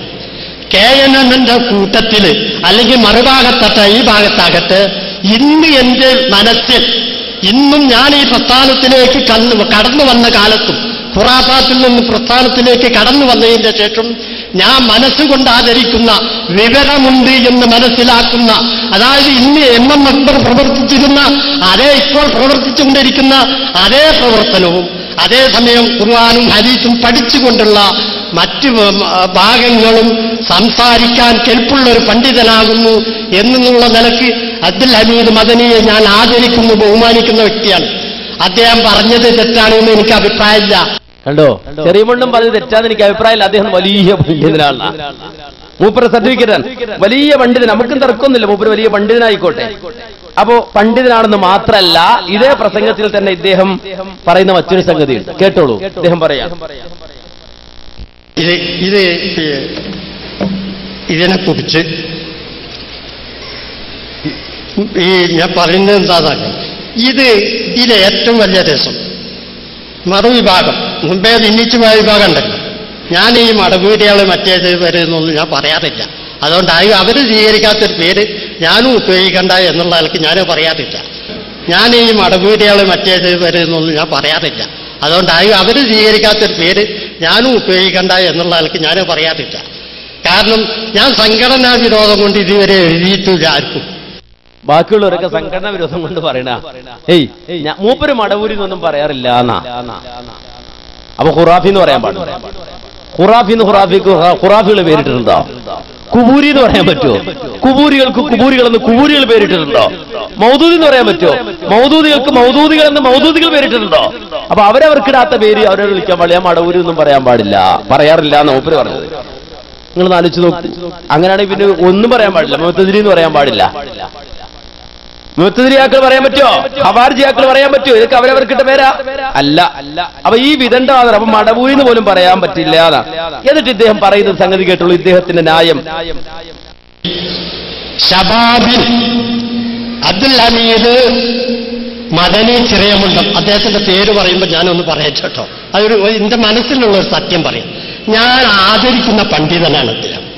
KNMന്റെ കൂട്ടത്തില് അല്ലെങ്കിൽ മറുഭാഗത്തട്ട ഈ ഭാഗത്താകട്ടെ, ഇന്ന് എന്റെ മനസ്സിൽ ഇന്നും ഞാൻ ഈ പ്രസ്ഥാനത്തിലേക്ക് കടന്നു വന്ന കാലത്തും ഖുറാഫാത്തിൽ നിന്ന് പ്രസ്ഥാനത്തിലേക്ക് കടന്നു വന്നതിന്റെ ശേഷം ഞാൻ മനസ്സുകൊണ്ട് ആദരിക്കുന്ന, വിവരമുണ്ട് എന്ന് മനസ്സിലാക്കുന്ന, അതായത് ഇന്ന് MM അക്ബർ പ്രവർത്തിച്ചിരുന്ന അതേ ഇപ്പോൾ പ്രവർത്തിച്ചുകൊണ്ടിരിക്കുന്ന അതേ പ്രവർത്തനവും അതേസമയം ഖുർആനും ഹദീസും പഠിച്ചുകൊണ്ടുള്ള മറ്റ് ഭാഗങ്ങളും സംസാരിക്കാൻ കെൽപ്പുള്ള ഒരു പണ്ഡിതനാകുന്നു എന്നുള്ള നിലക്ക് അബ്ദുൽ ഹമീദ് മദനിയെ ഞാൻ ആദരിക്കുന്നു, ബഹുമാനിക്കുന്ന വ്യക്തിയാണ്.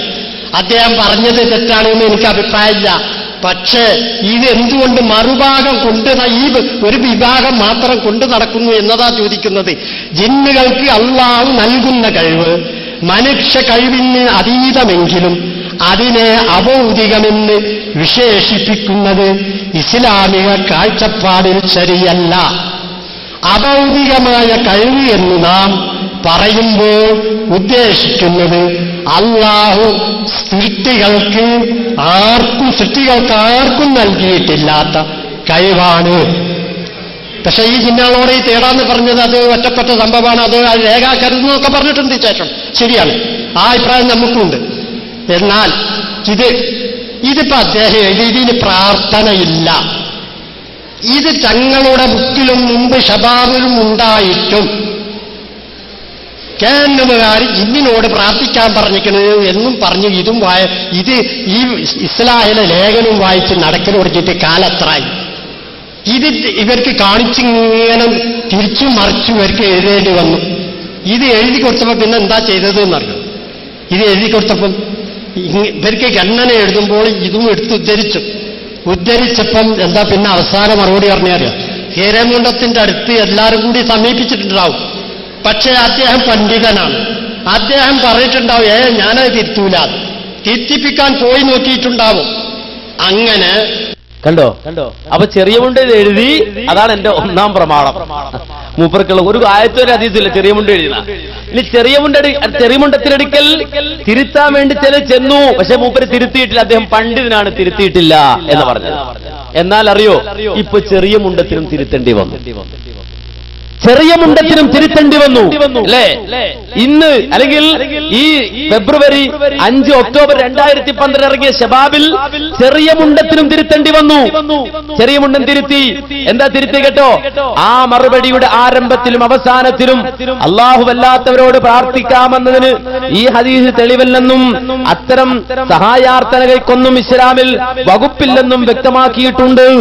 അതിനിടയിൽ ഒരു വാചകം ആശയക്കുഴപ്പത്തിന് കാരണമായിട്ടുണ്ടെങ്കിൽ ഈ ലേഖകന് ഖേദമുണ്ട്. കണ്ടോ? ലേഖകൻ ഖേദിച്ചു എന്ന് മാത്രമല്ല, ജിന്നിനോട് സഹായം തേടാമെന്നതോ പ്രമാണങ്ങളാൽ തെളിയിക്കപ്പെട്ട കാര്യമല്ല. അതിനാൽ പ്രമാണബദ്ധമായ സഹായാർത്ഥനയോട് പ്രമാണരഹിതമായ സഹായതേട്ടം കൂട്ടിച്ചേർക്കുന്നത് 31:15 പറഞ്ഞ പങ്കുചേർക്കൽ അഥവാ ശിർക്ക് ആകുമെന്ന് കരുതാവുന്നതാണ്. അപ്പോ ചെറിയ മുണ്ടവും തിരുത്തി. ഒന്നാം പ്രമാണം മൻസൂഹായി. ഒന്നാം പ്രമാണം മൻസൂഹായി അല്ലേ? അപ്പൊ ജബ്ബാർ മൗലവിക്ക് ഇത് എഴുതുമ്പോ ഉണ്ടായിരുന്ന തെളിവ് അദ്ദേഹം പറയുന്നത് ചെറിയ മുണ്ടം പറഞ്ഞു എന്നതാണ്. ആ ചെറിയ മുണ്ടത്തിന്റെ വാക്ക് അത് ഇദ്ദേഹം ഇനിയിപ്പോ എങ്ങനെ ഉദ്ധരിക്കും? അത് അദ്ദേഹം തന്നെ പറയാം, ഞാൻ ഖേദിക്കുകയാണ്. എന്നാൽ ജബ്ബാർ മൗലവി ഇത് എഴുതി കഴിഞ്ഞപ്പോ സക്കരിയ മൗലവിയെപ്പോലുള്ള ആളുകൾ ഇന്നത് ന്യായീകരിക്കുന്നുവെങ്കിൽ മന്ന സഹോദരങ്ങളെ, ജംഇയ്യത്തുൽ ഉലമ ആ വിഷയത്തിൽ വളരെ വ്യക്തമായ തീരുമാനമെടുക്കുന്നതിന് മുമ്പ് തന്നെ ജബ്ബാർ മൗലവി അടുക്കൽ ചില ആളുകൾ പോവുകയും തിരുത്തണം എന്ന് പറയുകയും ചെയ്തിട്ടുണ്ട്. ദൗർഭാഗ്യകരമെന്ന് പറയട്ടെ, ഇവിടെ പ്രചരിപ്പിക്കണമെന്നറിയോ? നമ്മുടെ നാട്ടിലെ മടവൂരികളും അതുപോലെ തന്നെ കുബൂരികളും ജിന്നിനോട് സഹായം തേടാം, പ്രാർത്ഥിക്കാമെന്ന് ജബ്ബാർ മൗലവിക്ക് വാദമുണ്ട് എന്ന് പറഞ്ഞപ്പോ ജബ്ബാർ മൗലവിക്ക് തേടാമെന്നോ പ്രാർത്ഥിക്കാമെന്നോ വാദമില്ല. നേരെ മറിച്ച് ജബ്ബാർ മൗലവി പറഞ്ഞത് ഈ രൂപത്തിൽ, ജിന്നുകളോട് സഹായം തേടുക അഥവാ എന്റെ ശബ്ദം കേൾക്കുന്ന ആരെങ്കിലും ബ്രാക്കറ്റിൽ മനുഷ്യൻ, മലക്ക്, ജിന്ന് എന്നെ സഹായിക്കണേ എന്ന് നനച്ച് പടപ്പുകളെ എന്നെ സഹായിക്കണേ, എനിക്ക് വഴി കാണിച്ചിടണേ എന്ന് ഉച്ചത്തിൽ വിളിച്ചു പറയുന്നുവെങ്കിൽ അഭൗതിക മാർഗത്തിലുള്ള സഹായതേട്ടം അതിലില്ല. ഇതാണ് ജബ്ബാർ മൗലവിയുടെ വാദം എന്ന് കുബൂരികളെയും മടവൂരികളെയും എതിർത്തുകൊണ്ട് നമ്മൾ പറഞ്ഞ വാചകങ്ങളെയാണ് ഇപ്പൊ നമ്മുടെ വാദമായിട്ട് ഇവരിട്ട് നടക്കുന്നത്. നിങ്ങൾ മനസ്സിലാക്കണം, നമ്മുടെ വാദമായിട്ട് ഇട്ട് നടക്കണം. അഥവാ ഇതുവരെയും 2012 വരെ ഇത് ശിർക്കാന്ന് പറഞ്ഞില്ല, ഇതിനെ ന്യായീകരിച്ച് നടക്കുക ചെയ്തിരുന്നത് എന്നാ. സഹോദരങ്ങളെ മനസ്സിലാക്കണം, അല്ല, ഇത് ശിർക്കാണ്. ഇത് തിരുത്തണമെന്ന് ചെറിയ മുണ്ടത്തോട് ആവശ്യപ്പെട്ടതുപോലെ ജബ്ബാർ മൗലവിയോട് ഉത്തരവാദിത്തപ്പെട്ടവർ പോയി ആവശ്യപ്പെട്ടിട്ടുണ്ട്. ശിർക്കാണ് എന്ന് തന്നെ ആവശ്യപ്പെട്ടിട്ടുണ്ട്, തിരുത്തണമെന്ന് പറഞ്ഞിട്ടുണ്ട്. പക്ഷെ അദ്ദേഹം തിരുത്തിയില്ല, വാശി പിടിച്ചു നിന്നു. നിങ്ങൾ വളരെ വ്യക്തമായി മനസ്സിലാക്കണം. അപ്പോ ഈ ശിർക്കാനൊന്നും പറഞ്ഞിട്ടില്ല എന്നാണ് ചിലർ പറയുന്നത്. പക്ഷേ സക്കരിയ മൗലവി തന്നെ അറിയാതെ പറയുന്നത് കേട്ടോളൂ കൃത്യമായി. പിന്നെ കേരള ജംഇയ്യത്തുലമയും KNM ശിർക്കാണെന്ന് പ്രഖ്യാപിച്ചാൽ അബ്ദുൽ ജബ്ബാർ മൗലവി എഴുതി അദ്ദേഹത്തെ കൊണ്ട് പിൻവലിപ്പിക്കാം എന്ന് സക്കരിയ സലാഹി പറഞ്ഞിട്ട് വാക്കുപാലിച്ചില്ല എന്ന ആരോപണത്തെ കുറിച്ച് എന്ത് പറയുന്നു? കള്ള ആരോപണമാണ്. അങ്ങനെ അബ്ദുൽ ജബ്ബാർ മൗലവിയെ കൊണ്ട് പിൻവലിപ്പിക്കാൻ കഴിവുള്ള ഒരാളല്ല ഞാൻ. കണ്ടോ? അങ്ങനെ മൂപ്പര് പറഞ്ഞില്ല, കള്ള ആരോപണം എന്ന് പറയുന്നത്. എങ്ങനെ? കേരള ജംഇയ്യത്തുൽ ഉലമ പറഞ്ഞാൽ, KNM പറഞ്ഞാൽ എന്തെടുക്ക? ജബ്ബാർ മൗലവി തിരുത്തിപ്പിക്കാം. അങ്ങനെ പറഞ്ഞിട്ടില്ല എന്നാ പറഞ്ഞത്. ആര് പറഞ്ഞിട്ടില്ല? സക്കരിയ മൗലവി പറഞ്ഞിട്ടില്ല. കേട്ടോളൂ, സക്കരിയ മൗലവി പറഞ്ഞത് നിങ്ങൾ കേട്ടോളൂ. അദ്ദേഹം പറയട്ടെ. രണ്ടാമത്, ജിന്നുകളെയും മലക്കളെയും വിളിച്ചു തോന്നാൻ അബ്ദുൽ ജബ്ബാർ മൗലവിയോ അല്ലെങ്കിൽ ഞങ്ങൾ ആരെങ്കിലുമോ പറയുന്നുണ്ട് എന്ന രീതിയിൽ ഇവിടെ പ്രചരിപ്പിച്ചപ്പോൾ അതിന്റെ തെളിവ് ചോദിക്കാൻ ഞാൻ ഇവിടെ തെളിവ് പറയാൻ ഞാൻ ആവശ്യപ്പെട്ടു. ആകെപ്പാടെ വായിച്ചത് ഇസ്ലാഹിലെ ഒരു ഉദ്ധരണിയാണ്. അതിലുള്ളത് എന്താണെന്ന് ഞാൻ വ്യക്തമായിട്ട് ഇവിടെ പറഞ്ഞു. അത് ജബ്ബാർ മൗലവി മാത്രം പറഞ്ഞതല്ല, മുൻഗാമികളായ പണ്ഡിതന്മാരും നിലവിലുള്ള സലഫി പണ്ഡിതന്മാരും പറഞ്ഞത് ഞാനിവിടെ വായിച്ചു. അവരൊക്കെ ഹദീസ് ലഈഫാണെന്ന് പറഞ്ഞതോടൊപ്പം തന്നെ ഇനി സഹീഹാണെന്ന് സങ്കല്പിച്ചാൽ തന്നെയും അതിൽ തർക്കത്തിലേക്കുള്ള ഇസ്തിഗാസയോ പ്രാർത്ഥനയോ അഭൗതികതയോ ഇല്ല. അവരുടെ കയ്യിൽപ്പെട്ട കാര്യം അവരോട് പറയലാണ്.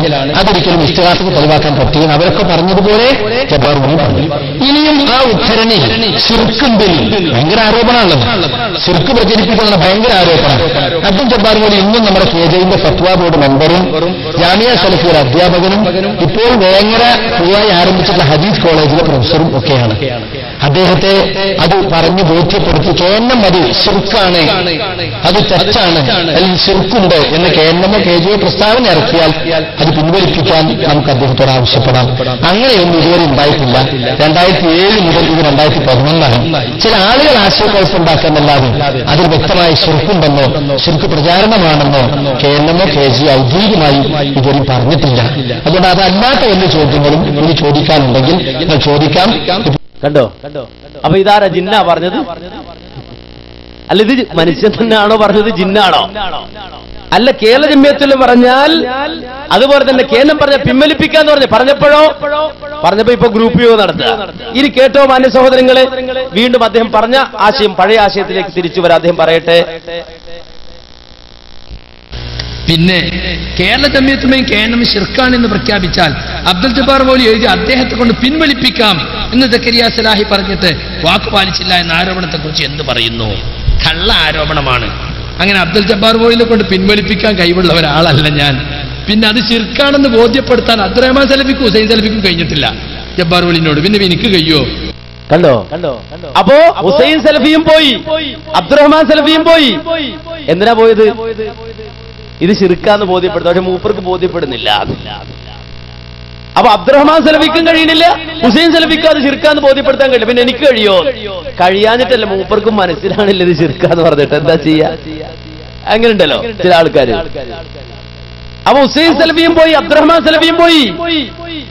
അദ്ദേഹത്തെ ബോധ്യപ്പെടുത്താൻ ശ്രമിച്ചു. വളരെ വ്യക്തമായി അദ്ദേഹം തന്നെ സമ്മതിക്കുകയാണ്. ഇനി എന്താ മാന്യ സഹോദരികൾ ഇതിൽ എഴുതി അറിയോ? കേട്ടോ? രാത്രിയുടെ ഇരുളിൽ തപ്പിത്തടഞ്ഞു നീങ്ങുന്ന ഒരാൾ തന്റെ തൊട്ടടുത്ത് നിന്ന് ശബ്ദം കേൾക്കുന്നു, ആളെ കാണുന്നില്ല. തന്റെ മുമ്പിലുള്ള ഈ ശബ്ദത്തിന്റെ ഉടമ ജിന്നായിരിക്കാമെന്ന വിശ്വാസത്തിൽ എന്നെ ഒന്ന് സഹായിക്കാമോ, ഒരു വെളിച്ചം തരാമോ എന്നാവശ്യപ്പെട്ടാൽ അത് അഭൗതികമോ കാര്യകാരണ ബന്ധത്തിനപ്പുറമുള്ളതോ അല്ലെങ്കിൽ സൃഷ്ടികളുടെ കഴിവിൽപ്പെടാത്തത് തേടുകയല്ല. ആ സഹായാർത്ഥന ശിർക്കുമല്ല എന്ന് പറഞ്ഞാൽ രാത്രിയിൽ ഒരാൾ തപ്പിത്തടഞ്ഞു നീങ്ങുകയാണ്. അങ്ങനെ രാത്രിയുടെ ഇരുളിൽ തപ്പിത്തടഞ്ഞു നീങ്ങുന്ന ഒരാൾ തന്റെ തൊട്ടടുത്ത് നിന്ന് ശബ്ദം കേൾക്കുന്നു, ആളെ കാണുന്നില്ല. തന്റെ മുമ്പിലുള്ള ഈ ശബ്ദത്തിന്റെ ഉടമ ജിന്നായിരിക്കാമെന്ന വിശ്വാസത്താൽ എന്നെ ഒന്ന് സഹായിക്കാമോ, എനിക്ക് വെളിച്ചം കാണിച്ചു തരാമോ? ആരുടെ ചോദിക്കണത്? ഈ ശബ്ദത്തിന്റെ ഉടമ ജിന്നായിരിക്കാമെന്ന് വിചാരിച്ചിട്ട് അയാൾ ചോദിക്കണം, ജിന്ന് എനിക്ക് വെളിച്ചം കാണിച്ചു തരാമോ, എന്നെ ഒന്ന് സഹായിക്കാമോ എന്നാവശ്യപ്പെട്ടാൽ അത് അഭൗതികമോ കാര്യകാരണ ബന്ധത്തിനപ്പുറമുള്ളതോ അല്ലെങ്കിൽ സൃഷ്ടികളുടെ കഴിവിൽപ്പെടാത്ത തേടുകയല്ല. ആ സഹായാർത്ഥന ശിർക്കുമല്ല. വളരെ വ്യക്തമായി മനസ്സിലാക്കണം. ഇത് ശിർക്കല്ല പറഞ്ഞത്. അതായത് രാത്രിയിൽ ഒരാൾ ഇതിൽ നടന്നു പോകണം, ഒറ്റക്ക്, ഇരുട്ടാണ്, കറണ്ടില്ല, ഒരു ശബ്ദം കേട്ടു, അപ്പൊ തന്നെ മൂപ്പർ വിചാരിക്കണം ജിന്നാന്ന് വിചാരിക്കണം. ജിന്നെ എന്നെ സഹായിക്കാമോ, എനിക്ക് വെളിച്ചം കാണിച്ചു തരാമോ എന്ന് ആവശ്യപ്പെട്ടാൽ അതിൽ അഭൗതികതയില്ല, അത് ശിർക്കുമല്ല എന്നാണ് ഇദ്ദേഹം എഴുതിയത്. മാന്യ സഹോദരങ്ങളെ, അത് ശിർക്കല്ലേ? അത് ശിർക്കല്ലേ? ശിർക്കാണ്. പക്ഷെ ശിർക്കല്ല എന്ന് മാത്രമല്ല, ഇദ്ദേഹം തെളിവും കൊണ്ടുവരികയാണ്. ആർക്ക്? ഇതിന് തെളിവ് കൊണ്ടുവരിക ആര്? നമ്മുടെ ബഹുമാനായ സക്കരിയ മൗലവി. ഹാജറ ബീവി സംഭവത്തിൽ എന്താണുള്ളത് അല്ലേ? ഇസ്ലാഹിൽ നിങ്ങൾ ശിർക്ക് ആരോപിക്കണ്ടല്ലോ. രാത്രിയുടെ ഇരുളിൽ തപ്പിത്തടഞ്ഞു നീങ്ങുന്ന ഒരാൾ തന്റെ തൊട്ടടുത്തുനിന്ന് ശബ്ദം കേൾക്കുന്നു, ആളെ കാണുന്നില്ല. ഹാജറ ബീവി സംഭവത്തിന്റെ അതേ വിഷയ. തന്റെ മുമ്പിലുള്ള ഈ ശബ്ദത്തിന്റെ ഉടമ ജിന്നായിരിക്കാം എന്ന വിശ്വാസത്തിൽ എന്നെ ഒന്ന് സഹായിക്കാമോ, ഒരു വെളിച്ചം തരാമോ എന്നാവശ്യപ്പെട്ടാൽ അത് അഭൗതികമോ കാര്യകാരണബന്ധത്തിനപ്പുറമുള്ളതോ അല്ലെങ്കിൽ സൃഷ്ടികളുടെ കഴിവിൽപ്പെടാത്തത് തേടുകയോ അല്ല. ആ സഹായാർത്ഥന ശിർക്കുമല്ല. ഹാജറ ബീവി തേടിയത് ശിർക്കാണോ, ഹറാമാണോ, ജായിസാണോ? അബ്ദുറഹ്മാൻ സലഫി വരുമ്പോ ചോദിച്ചോളി. മൂപ്പരാളിപ്പോ ഇത് വിശദീകരിച്ചത്. ശബ്ദത്തിന്റെ ഉടമയെ ശബ്ദം കേട്ടു, ആളെ കാണില്ല. സഫക്കും മറുപടിയും അങ്ങോട്ടും ഇങ്ങോട്ടും ഒക്കെ നടന്നു നോക്കി, ആരെയും കാണുന്നില്ല. അപ്പൊ ഒച്ച കേട്ടു. അപ്പൊ ആളെ കാണാത്ത ഒച്ച, അതിനാണ് അശരീരി എന്ന് പറയാ. അത് നീ സഹായിക്ക്, നിനക്കാണ് എന്റെ കവാസ്. ഹാജറ ബീവി ശിർക്കിതോ? നിങ്ങളെ കണക്കിൽ ഇപ്പൊ ശിർക്കായി അല്ലേ? നിങ്ങളെ കണക്കിൽ ഇപ്പൊ ഹാജറ ബീവി മുശ്രിക്കായി. സക്കരിയയുടെ കണക്കിലോ? സക്കരിയയുടെ കണക്കിലോ ഹാജറ ബീവി ഹറാം ചെയ്തു, ഹാജറ ബീവി വസീലത്ത് ശിർക്ക് ചെയ്തു. എന്ന് ഞങ്ങളുടെ കണക്കിൽ ഞങ്ങളാണ് പറയുന്നത്. ഹാജറ ബിവി ശിർക്ക് ചെയ്തിട്ടില്ല, ഹാജറ ബിവി ഹറാമ് ചെയ്തിട്ടില്ല, ഹാജറ ബിവി വസീലത്ത് ശിർക്കും ചെയ്തിട്ടില്ല. നിങ്ങൾ മനസ്സിലാക്കണം ഇവരെവിടുന്ന തീ പിടിച്ച്. ഇവിടെ കാര്യമായിട്ടുള്ള ഒരു വാദം അതായിരുന്നു. ഇവിടെ കാര്യമായി നടത്തിയ വാദ് ആറ്റിങ്ങൽ മുഖാമുഖത്തിൽ മൂസ മുസ്ലിയാർ എന്ന് പറയുന്ന ഒരാൾ ഒന്ന് ചോദ്യം ചോദിച്ചപ്പോ അനസ് മൗലവി ഹാജറ ബിവിയുടെ സംഭവം ഉദ്ധരിച്ചിട്ട് പറയാണ്, ഹാജറ ബിവി ജിന്നോട് സഹായം തേടിയിട്ടുണ്ട്, അത് ശിർക്കല്ല എന്ന് അനസ് പറയുന്നു. ഞാനത് പറഞ്ഞിട്ടില്ല, ഞാൻ പറഞ്ഞു വസീലത്ത് ശിർക്ക് ഹറാമാണെന്നാണ്, തേടാന്ന് പറഞ്ഞല്ലോ അനസാണ്. കണ്ടോ എന്തിനാ മൗലവി ഇങ്ങനെ തലകുത്തി പറയുന്നത്? എന്തിനാ തലകുത്തിന? ഹാജറ ബിവി ഹറാമ് ചെയ്തോ, വസീലത്ത് ശിർക്ക് ചെയ്തോ? ഹാജറ ബിവി ശിർക്ക് ചെയ്തോ? ഞാൻ പറയുന്നു ഹറാമ് ചെയ്തിട്ടില്ല, വസീലത്ത് ശിർക്കും ചെയ്തിട്ടില്ല, ശിർക്കും ചെയ്തിട്ടില്ല. ഹാജറ ബിവി പറഞ്ഞത് ഇസ്രായി പറഞ്ഞതുമല്ല, ഇത് വേറെയാ. കാരണം മക്കീസും മക്കീസുൻ അലൈഹി ഒക്കെ പഠിക്കണം. ഇനി അത് അറിയില്ലെങ്കിൽ ജബ്ബാറിനോട് ചോദിച്ചു പഠിച്ചാലും മതി. ഒന്നൊന്നിനോട് ചേർക്കുമ്പോ, ഒന്നൊന്നിനോട് ചേർത്തിട്ട് വിധി പറയുമ്പോ, ഖിയാസ് ചെയ്യുമ്പോ മക്കീസും മക്കീസുൻ അലൈഹിയും അതിന്റെ വിധിയെങ്കിലും ഒന്ന് പഠിക്കണം. ഇവിടെ എന്താ ബന്ധം? രാത്രിയിൽ തപ്പിത്തടഞ്ഞ് നിങ്ങളുടെ ഒരാള് ആരുമില്ല, ശബ്ദം കേൾക്കുന്നു, ശബ്ദത്തിനുടമ ജിന്നായിരിക്കാം എന്ന് വിചാരിച്ച ജിന്നെ എനിക്ക് വെളിച്ചം തരാമോ, എന്നെ ഒന്ന് സഹായിക്കാമെന്ന് ചോദിച്ചാൽ അത് ശിർക്കല്ല. തെളിവെന്താ? ഹാജറ ബിവി സഭയുടെ മറുപടി ഇടയ്ക്ക് വന്നപ്പോ ശബ്ദം കേട്ടപ്പോ മലക്കിനോട് ചോദിച്ചു. മൂസ മുസ്ലിയാർക്ക് മറുപടി പറഞ്ഞ ആ മറുപടി എടുത്ത് ഇതിനൊപ്പിക്കാൻ വേണ്ടി ശ്രമിച്ചല്ലോ, കിണഞ്ഞ് ശ്രമിച്ചല്ലോ. ഞാൻ 3 കാര്യം അവിടെ പറഞ്ഞു. 3 ന്യായ, കണ്ണിൽ കാണാത്തതിനോട് ചോദിക്കുന്ന 3 ന്യായം പറഞ്ഞു. 3 കാര്യങ്ങൾ ഉദാഹരണം പറഞ്ഞിട്ടുണ്ട്. ഒന്നെന്താണെന്നറിയോ? ഖിസ്സത്തു ഹാജർ, ഹാജർ ബിവിയുടെ സംഭവം. അത് ഞാൻ വിശദീകരിക്കാം. രണ്ടാമത് പറഞ്ഞത് അറിയോ? രണ്ടാമത് പറഞ്ഞത് ഉദാഹരണത്തിന് ഒരാൾ കുളിച്ചുകൊണ്ടിരിക്കുന്നു, സോപ്പ് തീർന്നു പോയി, അടുക്കളയിലുള്ള ഭാര്യയോട് സോപ്പ് തരാമോ, സോപ്പ് എടുക്കാമോ? ഭാര്യ അടുക്കളയിലുണ്ട്, ശബ്ദം കേൾക്കുന്നിടത്തുണ്ട്. ഭാര്യയോട് ചോദിച്ചാൽ അത് ശിർക്കല്ല. രണ്ടാമത് മുഹീദ്ദീൻ ശൈഖ് ആ മതിലിന്റെ അപ്പുറത്തുണ്ട്. മുഹീദ്ദീൻ ശൈഖ് മതിലിന്റെ അപ്പുറത്ത് നിൽക്കുക. അപ്പോ മുഹീദ്ദീൻ ശൈഖേ സുഖാണോ, എപ്പോ വന്നു എന്ന് ചോദിച്ചാൽ അത് ശിർക്കല്ല. ഈ ചോദ്യം ചോദിച്ചുകൊണ്ടിരിക്കുന്ന മൂസ മുസ്ലിയാർ ഇവിടുന്ന് പുറത്തേക്ക് പോയി. മൂസ മുസ്ലിയാരെ നിങ്ങൾ പോവുകയാണോ? ചോദിക്കുന്നില്ലേ? ചോദ്യമൊക്കെ തീർന്നോ എന്ന് മൂസ മുസ്ലിയാർ പുറത്തെത്തിയിട്ട് ഞാൻ ഇവിടുന്ന് വിളിച്ചു ചോദിച്ചാൽ അത് ശിർക്കല്ല. എന്നാൽ ജിന്നോടോ മലക്കിനോടോ ഒരാൾ സഹായം തേടുകയാണെങ്കിൽ അത് ശിർക്കാണ്. അത് വേറെയും പറഞ്ഞു. ഹാജറ ബിവിയുടെ സംഭവം ഉദ്ധരിച്ചു. അപ്പൊ ഇത് ഉദ്ധരിച്ചിട്ട് ഇദ്ദേഹം തെറ്റിദ്ധരിപ്പിക്കാൻ ശ്രമിക്കുകയാണ്. മാന്യ സഹോദരങ്ങളെ, ഹാജറ ബിവിയുടെ സംഭവം തന്നെ വളച്ചൊടിച്ചത് ഹറാമും അത് വസീലത്ത് ശിർക്കുമാക്കി ദുർവ്യാഖ്യാനിക്കുകയാണ് ഇവർ ചെയ്യുന്നത്. എന്നിട്ട് ജബ്ബാർ മൗലയിലേക്ക് അത് ചാർത്തി കൊടുക്കുകയാണ്.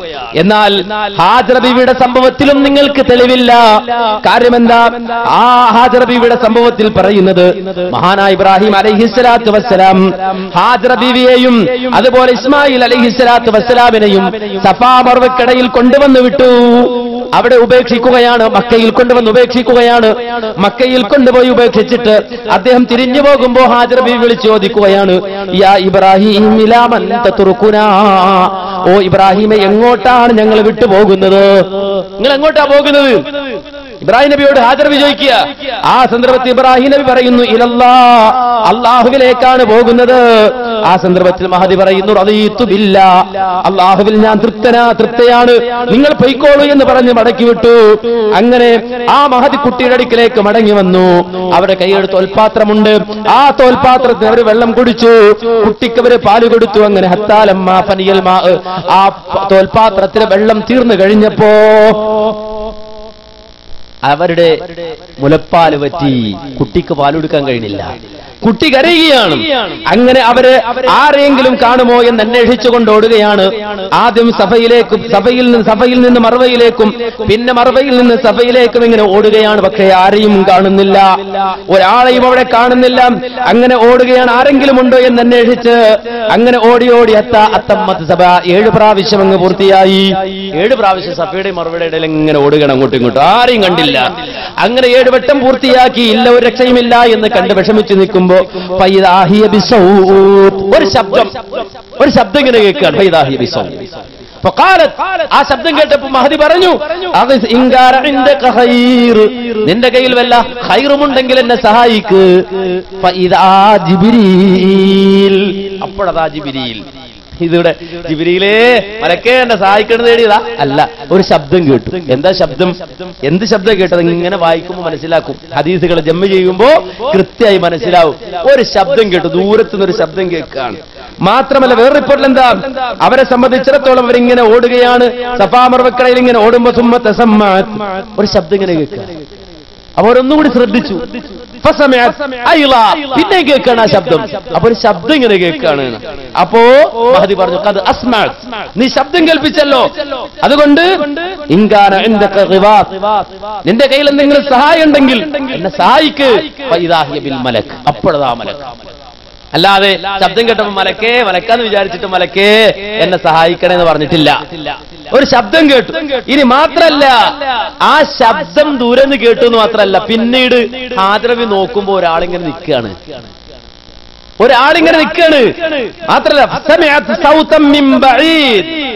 വളരെ ദൂരത്തു നിന്നൊരു ശബ്ദം കേട്ടു. അപ്പൊ ഇവര് പറഞ്ഞു, നിന്റെ കയ്യിൽ എന്തെങ്കിലും സഹായം ഉണ്ടെങ്കിൽ എന്നെ സഹായിക്ക എന്നവർ വിളിച്ചു പറഞ്ഞു.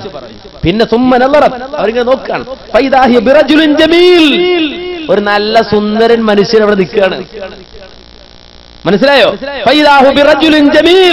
നല്ല ഗ്ലാമറുള്ള സുന്ദരനായ ഒരാളിങ്ങനെ നിൽക്കുകയാണ്. സംസമിന്റെ ആ സ്ഥാനത്ത് ഇങ്ങനെ നിൽക്കുക. അവർ ഓടിച്ചെന്നു. അവര് വിചാരിച്ചു തദുന്നുഹു ബശറ, ഇതൊരു മനുഷ്യനാണ്. സത്യത്തിൽ മനുഷ്യനാണോ? അല്ല. പക്ഷെ മലക്കിന്റെ രൂപത്തിൽ വന്നാൽ ഒരു മനുഷ്യനും കാണൂല.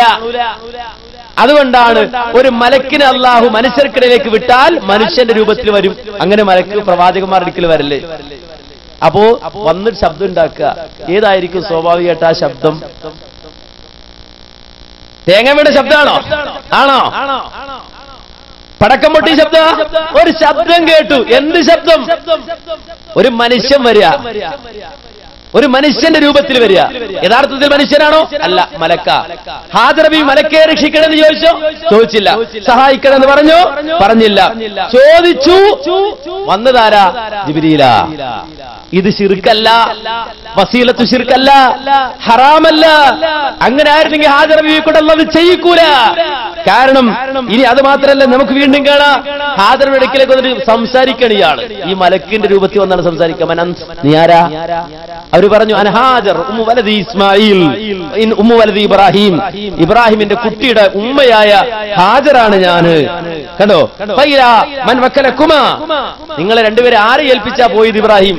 അവര് പറഞ്ഞു, ഇലല്ലാ, അല്ലാഹനെ ഏൽപ്പിച്ചാ പോയത്. അപ്പോ ഈ വന്ന ആള് പറയാ, വക്കലക്കുമായിലാക്ക, മതിയായവരെ ഏൽപ്പിച്ചിട്ടാണല്ലോ പോയത്, നിങ്ങൾക്ക് രണ്ടുപേർക്ക് അല്ല മതി. അപ്പൊ ഇങ്ങനെ മനുഷ്യരോട് സംസാരിക്കണവർ ഇദ്ദേഹം സംസാരിക്കുക. എന്നിട്ടാ പോയിട്ട് അദ്ദേഹത്തിന്റെ ചിറക് കൊണ്ട് സംസമിന്റെ ഭാഗം അത് ഇങ്ങനെ തുറന്നിട്ട് സംസം ഇങ്ങനെ ഒഴുകി കൊടുത്തെന്ന് ഹദീസിൽ കാണാം. ഇതാണ് അത്ര ജബ്ബാർ മൗലവി എഴുതിയത്. കടലും കടലാടിയും തമ്മിലുള്ള വ്യത്യാസം. എന്നിട്ട് ആ ക്ലിപ്പ് ഇട്ടിട്ട് അനസും പണ്ട് അങ്ങനെ തന്നെ, അനസും പണ്ട് അങ്ങനെ തന്നെ എന്നിങ്ങനെ പറയാം. സമാധാനത്തിന് നല്ലതാ മക്കളെ, മനസ്സിൽ വെച്ചോ, സമാധാനത്തിന് മനസ്സിൽ വെച്ചോ. ഇനി മാത്രമല്ല, ഇദ്ദേഹം എത്രത്തോളം പരിഹാസ്യനായി എന്ന് ചോദിച്ചാൽ മാന്യ സഹോദരങ്ങളെ മനസ്സിലാക്കണം. ഇത് ഈ രൂപത്തിലുള്ള ക്ലിപ്പുകൾ തുടക്കത്തിൽ തന്നെ ഒരു MD വിഷൻകാരൻ ഇങ്ങനെ തെറ്റിദ്ധരിപ്പിക്കുക. നമ്മുടെ എല്ലാ ആത്മാർത്ഥതയും ഇതിനു വേണ്ടി ചെയ്ത എല്ലാ വർക്കുകളെയും ഒരു തരത്തിലും പരിഗണിക്കാതെ വളരെ മോശമായി ചിത്രീകരിച്ച് MD വിഷം എന്ന് പേരിൽ ഒരു CD ഇവിടെ പുറത്തിറക്കി. ആ പുറത്തിറക്കിയ സന്ദർഭത്തിൽ തന്നെ ഞാൻ ഈ രൂപത്തിലുള്ള വിശദീകരണങ്ങൾ നടക്കുന്ന വേളകളിൽ ഞാൻ പരസ്യമായി പറഞ്ഞു. എന്താ പറഞ്ഞറിയോ മാന്യ സഹോദരങ്ങളെ, ഞാനൊരു മനുഷ്യനാണ്. എന്റെ സംസാരത്തിലോ എന്റെ വിശദീകരണങ്ങളിലോ ഞാനൊരിക്കലും തൗഹീദിന്റെ ആദർശത്തിനെതിരെ പ്രസംഗിക്കാൻ നടന്ന ആളല്ല. കേരള ജംഇയ്യത്തുൽ-ഉലമക്കെതിരെയോ KNM-നെതിരെയോ സംസാരിക്കാൻ നടന്ന ആളല്ല. മുമ്പും ഇന്നും ഞാൻ പ്രസംഗിക്കുന്നുവെങ്കിൽ കേരള നദുത്തുൽ മുജാഹിദീന്റെ ബാനറിന്റെ കീഴിൽ നിന്ന് ഞാൻ പ്രസംഗിക്കുകയുള്ളൂ. അത് ഈ തൗഹീദിൽ ഉറച്ചു നിന്നുകൊണ്ട് സുന്നത്തിന് വേണ്ടി വാദിക്കുന്ന കാലമത്രയും ഈ KNM-ന്റെയും കേരള ജംഇയ്യത്തുൽ-ഉലമയുടെയും ബാനറിൽ നിന്നുകൊണ്ട് പ്രസംഗിക്കാനും അത് ജനങ്ങൾക്ക് എത്തിച്ചു കൊടുക്കാനും ആഗ്രഹിക്കുന്ന ഒരാളാണ് ഞാൻ. അത് സംഘടനാപരമായ വിധേയത്തല്ല. കേരളത്തിന്റെ മണ്ണിൽ തൗഹീദ് പറയുന്ന, സുന്നത്ത് പറയുന്ന ഏക പ്രസ്ഥാനം ഈ പ്രസ്ഥാനം മാത്രമാണ് എന്നതുകൊണ്ടാണ് മാന്യ സഹോദരങ്ങളെ ഈ രൂപത്തിൽ ഈ ബാനറിന്റെ കീഴിൽ നിന്ന് പ്രവർത്തിക്കണം. അല്ലെങ്കിൽ ഒരുപാട് സംഘടനകളുണ്ട്. നമ്മെ സംബന്ധിച്ചിടത്തോളം ഖുർആനും സുന്നത്തും പറയണം. അതുകൊണ്ടാണ് ഈ സംഘടന കീഴിൽ വന്നത്. അതുകൊണ്ട് ശിർക്കിന് വേണ്ടി വാദിക്കാൻ പോയിട്ടില്ല, ന്യായീകരിക്കാനും പോയിട്ടില്ല. എന്നാൽ ഇത്തരം ചില ആളുകൾ നടത്തിയ ഈ എഴുത്തുകുത്തുകളും അതുപോലെ അവരുമായി ബന്ധപ്പെട്ട കാര്യങ്ങളും ഉണ്ടായ കാലഘട്ടം മുതൽ നാണി ഹാജിയും അതുപോലെ തന്നെ അബ്ദുറഹ്മാൻ സലഫിയും ഖാദർ ഹാജിയും ഹുസൈൻ സലഫിയും ഒക്കെ പോയി നേരത്തെ പറഞ്ഞല്ലോ ശിർക്കാണ് എന്ന് സമർത്ഥിക്കാൻ പോയി. അവരോട് പറഞ്ഞ് ജബ്ബാറിനോട് തിരുത്തണമെന്ന് ആവശ്യപ്പെട്ട് നടന്നില്ല, തിരുത്തിയില്ല, വാശി പിടിച്ചു. വീണ്ടും മടവൂരികൾ ഒരു ഭാഗത്ത്, കുബൂരികൾ ഒരു ഭാഗത്ത്, അവരെ തെരഞ്ഞു നിർത്തി ഇവരെ നന്നാക്കാൻ ശ്രമിച്ചു. ഇതൊക്കെ അങ്ങ് മറന്നിട്ട് ആ സന്ദർഭത്തിൽ നടത്തിയ പരാമർശങ്ങൾ, അവിടെ ചില ഏറ്റക്കുറച്ചിൽ വന്നിട്ടുണ്ടോ അതൊക്കെ പരിശോധിച്ച് ക്ലിപ്പാക്കി ഇന്ന് നാട് മുഴുവൻ പ്രചരിപ്പിച്ചപ്പോ ഒറ്റ വാക്കിൽ ഞാൻ മറുപടി പറഞ്ഞു. എന്താ മറുപടി അറിയോ? എന്റെ നാവിൽ നിന്ന് ഏതെങ്കിലും തരത്തിൽ അങ്ങനെ ജിന്നിനോടോ മലക്കിനോടോ സഹായം തേടാമെന്ന് തോന്നിപ്പിക്കുന്നതോ ബോധിപ്പിക്കുന്നതായ ഏതെങ്കിലും ഒരു പരാമർശം ഏതെങ്കിലും ഒരു പ്രസംഗത്തിൽ എവിടെയെങ്കിലും വന്നു പോയിട്ടുണ്ടെങ്കിൽ ഞാൻ പരസ്യമായി മാപ്പ് ചോദിക്കുന്നു. ആ വാദം എന്റെ ഹൃദയത്തിലില്ല, എന്റെ മനസ്സിലില്ല എന്ന് പരസ്യമായി പറഞ്ഞു. അന്നും പറഞ്ഞു, ഇന്നും പറയുന്നു, എന്നും പറയും. അതിലൊരു മടിയില്ല. അത് പറഞ്ഞപ്പോ അതിനെപ്പോലും ഈ മൗലവി പരിഹസിക്കുകയാണ്. നിങ്ങൾ മനസ്സിലാക്കണം, ഇദ്ദേഹത്തിന്റെ നിലവാരം അറിയാൻ. ഇവിടെ ഉണ്ടോ എല്ലാ സ്റ്റേജിലും മൂപ്പരിടുന്നതാണ്. അൽഹംദുലില്ലാ. കാരണം വെച്ചാൽ എന്തെങ്കിലും നമ്മുടെ നാവിൽ നിന്ന് വന്നു പോയിട്ടുണ്ടെങ്കിൽ അതങ്ങനെ പോയി കിട്ടും. അതുകൊണ്ട് സക്കറിയ മൗലവിയുടെ എനിക്ക് നന്ദിയുണ്ട്. നന്ദിയോടെ അദ്ദേഹത്തിന്റെ പരിഹാസം നിങ്ങളത് കേട്ടോളൂ. പരിഹസിക്കുകയാണ് ആ വാചകത്തെ എടുത്തു വെച്ചിട്ട്. ഇപ്പൊ പുതിയ തൗഹീദുമായി ഇറങ്ങിക്ക കുമ്പസരിച്ചാ തീരോ? അനസ് മൗലവി കരഞ്ഞാ തീരുന്ന പ്രശ്നമല്ല ഇത് കേട്ടോ. അനസ് മൗലവി കരയനോട്ടോളി. ഞങ്ങൾ പ്രതികളായിക്കോളാം, ഞങ്ങൾക്ക് പ്രശ്നമില്ല. പക്ഷേ ഞങ്ങൾ കാരണം എന്റെ ഒരു വാക്കുകൊണ്ട്, ഹനീഫ് കായിക്കൂടെ ഒരു വാക്കുകൊണ്ട്, അബ്ദുറഹ്മാൻ സലഫിയുടെ ഒരു വാക്കുകൊണ്ട് ഒരു മനുഷ്യൻ വഴികേടിലാകരുത് എന്ന് ഞങ്ങൾക്ക് ആഗ്രഹമുണ്ട്. ഞങ്ങളിങ്ങനെ പറഞ്ഞിട്ടുണ്ടെങ്കിൽ മാനോകത്ത് ജീവിക്കുന്ന മുഴുവൻ ആളുകളോടും ഞങ്ങൾ മാപ്പ് ചോദിക്കുന്നു. പക്ഷേ ഞങ്ങൾ ഒരു കാര്യം പറയാം, തുറന്നു പറയാം, മനസ്സറിഞ്ഞുകൊണ്ട് പറയാം. ആ വിശ്വാസം ഞങ്ങളുടെ മനസ്സിലില്ല, ഞങ്ങൾ വിശ്വസിച്ചിട്ടില്ല. ആ വിശ്വാസം ഞങ്ങൾ പോരിട്ടില്ല. ജീവിതത്തിന്റെ ഒരു ഘട്ടത്തിലും അല്ലാഹു ഞങ്ങളുടെ ഹൃദയം അറിയുന്നവനാണ്. അപ്പോ മൂപ്പര് പറയാണ് ഞങ്ങളിതാ മാപ്പ് ചോദിക്കുന്നു. എന്നിട്ട് അതിന്റെ ഇടയിൽ പിന്നെ അതിന് ഒരു ചതി എന്ത്, ഞങ്ങൾ ആ വിശ്വാസം പേറിയിട്ടില്ല. എന്നാ പിന്നെ ഇതിനാ തൗബ ചെയ്യണേ? പിന്നെ തൗബ ചെയ്ത ആവശ്യമുണ്ടോ? അപ്പൊ തൗബയിലും ചതി. എന്തൊരു കഷ്ടം. അപ്പൊ അബ്ബാർ മൗലവി പറഞ്ഞ ശിർക്കന്നെയാണ് എന്നെ പോലെ മനസ്സിലുള്ളത്. എന്നിട്ടും ശിർക്കല്ല, തെറ്റല്ല. എവിടെയതിൽ ശിർക്ക്? അമ്പലക്കളവിനോട്. എവിടെയതിൽ ശിർക്ക്? അലിമതിനോട്. മനസ്സിലെന്താ? ശിർക്കാണ് എന്നാ. പിന്നെ എന്തിനാ തൗബ ചെയ്യണേ? നിങ്ങൾ കാപ്പിട്ടി കാണിച്ചിട്ടാവും തൗബ ചെയ്യണേ അല്ലേ? ഇങ്ങനെ ഉണ്ട് ഒരു മനുഷ്യൻ അതപ്പൊരിക്കല്. ഇത് നിങ്ങൾ തൗബ ചെയ്താൽ തീരോ? നമ്മളെല്ലാവരും പറഞ്ഞല്ലേ ലോകത്ത് കഴിഞ്ഞു പോയ മുഴുവൻ സലഫി പണ്ഡിതന്മാരും തൗബ ചെയ്യാൻ പറ്റുമോ? തൗബ ചെയ്യലേ തെറ്റ് ബോധ്യപ്പെട്ടോല. ഞങ്ങൾക്കത് ബോധ്യപ്പെട്ടിട്ടില്ല, ഞങ്ങൾ തൗബ ചെയ്യാനും പോണില്ല. കണ്ടോ? അപ്പോ മൂപ്പര് തൗബ ചെയ്യൂല, എന്ത് ചെയ്യാലാ? നിങ്ങളുടെ ഗതികേട്. കാരണം അള്ളാഹ് വിശ്വാസികളെ വിളിച്ചാ പറഞ്ഞത് എന്ത്? യാ അയ്യുഹല്ലദീന ആമനൂ തൂബൂ ഇലല്ലാഹി തൗബതൻ നസൂഹാ. അത് വിശ്വാസികൾക്ക് ബാധകമുള്ളൂ. മനസ്സിലായില്ലേ? ഈമാനുള്ളവരെ നിങ്ങൾ തൗബ ചെയ്തോളാണ് പറഞ്ഞത്. ഇനി ഈ രൂപത്തിൽ തെറ്റ് ചെയ്തിട്ട് കുഫറിലേക്ക് പോയിട്ടുണ്ടെങ്കിൽ, ആ രൂപത്തിൽ വാദമുന്നയിച്ചിട്ടുണ്ടെങ്കിൽ, അബദ്ധം പറഞ്ഞിട്ടുണ്ടെങ്കിൽ അവർക്കും തൗബ ചെയ്യാം. അള്ളാന്റെ തൗഫീഖ് ഉണ്ടാകണം എന്ന് മാത്രം. തെറ്റ് ചെയ്താലേ തൗബ ചെയ്യാൻ പാടുന്ന ആരാ പറഞ്ഞത്? അങ്ങനെ നിയമം തന്നെ ഇസ്ലാമിലില്ല. അള്ളാന്റെ റസൂൽ എല്ലാ ദിവസവും 100 പ്രാവശ്യം തൗബ ചെയ്യുമായിരുന്നു ഹദീസിൽ കാണാം. തെറ്റ് ചെയ്തിട്ടല്ല, ദിവസവും 100 പ്രാവശ്യം തൗബ ചെയ്യുമായിരുന്നു എന്ന് ഹദീസിലുണ്ട്. മാത്രമല്ല മാന്യ സഹോദരങ്ങളെ, ഞാൻ എന്താ പറഞ്ഞത്? എന്റെ ഏതെങ്കിലും പരാമർശങ്ങൾ വന്നിട്ടുണ്ടെങ്കിൽ പരസ്യമായി മാപ്പ് ചോദിക്കുന്നു. ഇന്നും ചോദിക്കുന്നു, അന്നും ചോദിക്കുന്നു. ഞാൻ തെറ്റിദ്ധരുത്തുകയാണ്, അള്ളാഹുവിനോട് തൗബ ചെയ്യുകയാണ്. അതിനെപ്പോലും പരിഹസിക്കുകയാണ്. ഖുർആൻ നിഷേധമല്ലേ ഇത്? ഖുർആൻ നിഷേധമല്ലേ? ഹദീസ് നിഷേധമല്ലേ? അല്ലേ? ഖുർആനിനെയും ഹദീസിനെയും നിഷേധിച്ചുകൊണ്ടല്ലേ ഈ വർത്തമാനം പറയുന്നത്, പരിഹസിക്കുന്നത്? എന്നെ സംബന്ധിച്ചിടത്തോളം നിങ്ങൾ പരിഹസിച്ചാൽ എനിക്ക് പ്രശ്നമൊന്നുമില്ല. നിങ്ങൾ പരിഹസിച്ചോളൂ.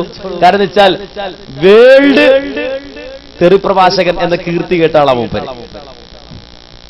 വേൾഡില് യൂട്യൂബില് റെക്കോർഡിട്ട ആളാ അത്രയും പ്രസംഗത്തില്. അപ്പൊ അത് മൂപ്പര് പറഞ്ഞോട്ടെ, അതിപ്പോ ഏതായിരുന്നാലും നമുക്ക് കേൾക്കാനല്ലാതെ വേറെ നിവൃത്തിയില്ല, മറുപടി പറയാൻ കഴിയില്ല. പക്ഷേ നിങ്ങൾ മനസ്സിലാക്കേണ്ട ഒരു സംഗതി ഉണ്ട്.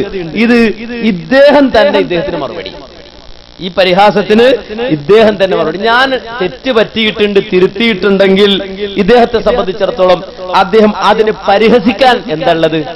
പരിഹസിച്ചാൽ കുംഭസരിച്ചാൽ തീരുമെന്ന, തൗബ എന്ന് പറഞ്ഞാൽ കുംഭസരിച്ചാൽ തീരുമെന്ന. ഇയാളുടെ പ്രസംഗം കേട്ട ചില ആളുകൾ, തൗഹീദൊന്നും അറിയാത്ത ചില ആളുകൾ വിചാരിക്കുന്നത് അറിയോ, സലഫി പണ്ഡിതന്മാരൊക്കെ ജിന്നോട് സഹായം നേടി ശിർക്കല്ല എന്ന് പറഞ്ഞ ആൾക്കാരാണ് ഇതാ. സലഫി പണ്ഡിതന്മാരൊക്കെ ജിന്നോട് സഹായം തേടിയാൽ ശിർക്കല്ല എന്നാ വാദം. മാന്യ സഹോദരങ്ങൾ, അങ്ങനല്ല. അങ്ങനെ ജിന്നുകളോട് സഹായം തേടാന്നോ സഹായം തേടി ശിർക്കല്ലോന്നോ പറഞ്ഞെടുക്കണവരല്ല സലഫികളെന്ന് വേർതിരിച്ച് തന്നെ മനസ്സിലാക്കേണ്ടതുണ്ട്. ഇനി അദ്ദേഹം എന്നെ പരിഹസിച്ചു, പക്ഷെ അദ്ദേഹം അദ്ദേഹത്തെ തന്നെ പരിഹസിക്കുന്നതാണ് കേൾക്കാൻ പോകുന്നത്. കേട്ടോളൂ. പക്ഷെ എത്ര പഠിച്ചാലും അയാളെ വിജ്ഞാനം തീരുന്നില്ല. കുറെ കാലം കഴിയുമ്പോൾ നമ്മുടെ വിജ്ഞാനം വീണ്ടും വികസിക്കുമ്പോൾ മുമ്പ് പറഞ്ഞതിലൊക്കെ ചില അബദ്ധങ്ങൾ ഉണ്ടെങ്കിൽ അത് തിരുത്താൻ വേണ്ടത്. ഞാൻ പണ്ട് പറഞ്ഞ ജഹാലത്ത് തന്നെ ഉറച്ചു നിൽക്കുന്നു പറയല്ല. എടോ, ഇമാം ഷാഫി റഹ്മത്തുള്ളാഹി അലൈഹിക്ക് കൗലും ഖദീമും കൗലും ജദീദും ഉണ്ടായത് എങ്ങനെയാ? പഴയ അഭിപ്രായം പുതിയ അഭിപ്രായം ഇല്ലേ മദ്ഹബിലെങ്ങനെ? എന്താ അത് കാരണം? പഴയ അഭിപ്രായം എന്ന് പറയുന്നത് പണ്ട് കിട്ടിയ തെളിവുകളുടെ അടിസ്ഥാനത്തിൽ അദ്ദേഹം പറഞ്ഞ അഭിപ്രായമാണ്. ഇയാൾക്കൊക്കെ പഠിച്ചതിന് ശേഷം പറഞ്ഞാൽ പോരെ എന്ന് ആരെങ്കിലും ചോദിച്ചിട്ടുണ്ടോ? പിന്നീട് പുതിയ അഭിപ്രായം ഉണ്ടാകാൻ കാരണം മുമ്പ് കിട്ടാത്ത ചില വിജ്ഞാനങ്ങൾ കിട്ടിയപ്പോ പഴയ വിജ്ഞാനങ്ങളുടെ അടിസ്ഥാനത്തിൽ പറഞ്ഞ അഭിപ്രായങ്ങൾ തെറ്റാണെന്ന് അദ്ദേഹത്തിന് ബോധ്യമായപ്പോൾ ആളുകൾ എന്ത് പറയും എന്ന് വിചാരിച്ച് അദ്ദേഹം തിരുത്താതിരുന്നില്ല.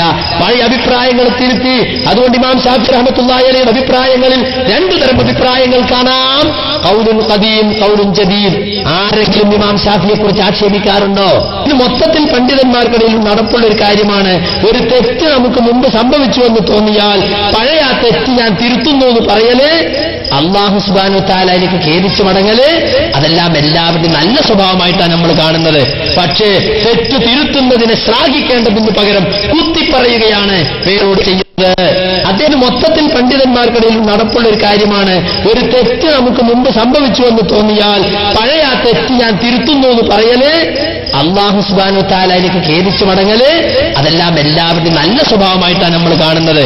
പക്ഷേ തെറ്റ് തിരുത്തുന്നതിനെ ശ്ലാഘിക്കേണ്ടതിന് പകരം കുത്തിപ്പറയുകയാണ് പേരോട് ചെയ്യുന്നത്. കുത്തിപ്പറയാണ് പേരോട് ചെയ്യണത്. ഇപ്പൊ സക്കരിയ മൗലവിയോ പേരോടിനേക്കാൾ അതപ്പതിച്ചു. കാരണം പേരോടിന് വാത് പറഞ്ഞു കൊടുത്തിട്ട് ആ മൂപ്പര് വന്നിട്ട് നമ്മൾ കുത്തിപ്പറയുന്നത്. അപ്പൊ പേരോടിനേക്കാൾ അതപ്പതിച്ചു. ചുമ്മാല്ല, മൂപ്പറ വാത് കേൾക്കുന്ന ആൾക്കാർ കാന്തൂർ സുന്നിയാണ്. ഇനി വേറൊരു സംഗതി കൂടി കേൾക്കണം. എന്താ എന്താ കേൾക്കണമെന്നറിയോ? അതായത് ഇപ്പോഴും ചില ആളുകൾ, ഞാനിത് പറഞ്ഞിട്ടും ചില ആളുകള് ക്ലിപ്പിട്ട് കിടക്കുന്നുണ്ട്. ഞാൻ ഇത്രയൊക്കെ പറഞ്ഞു, പരസ്യമായി പറഞ്ഞു, മൂപ്പരെല്ലാടും ആ ക്ലിപ്പിട്ടത് കേൾപ്പിച്ചിട്ടും ഇപ്പൊ ചില മൗലവിമാർ KNM-ന്റെയും ISM-ന്റെയൊക്കെ സ്റ്റേജിൽ കയറിയിട്ട് ആ പഴയ ക്ലിപ്പ് വീണ്ടും ഇടുന്നുണ്ട്. അവർക്ക് ഒരു വിശേഷണം കൊടുക്കാൻ ആരെന്നറിയോ? സക്കരിയ മൗലവി.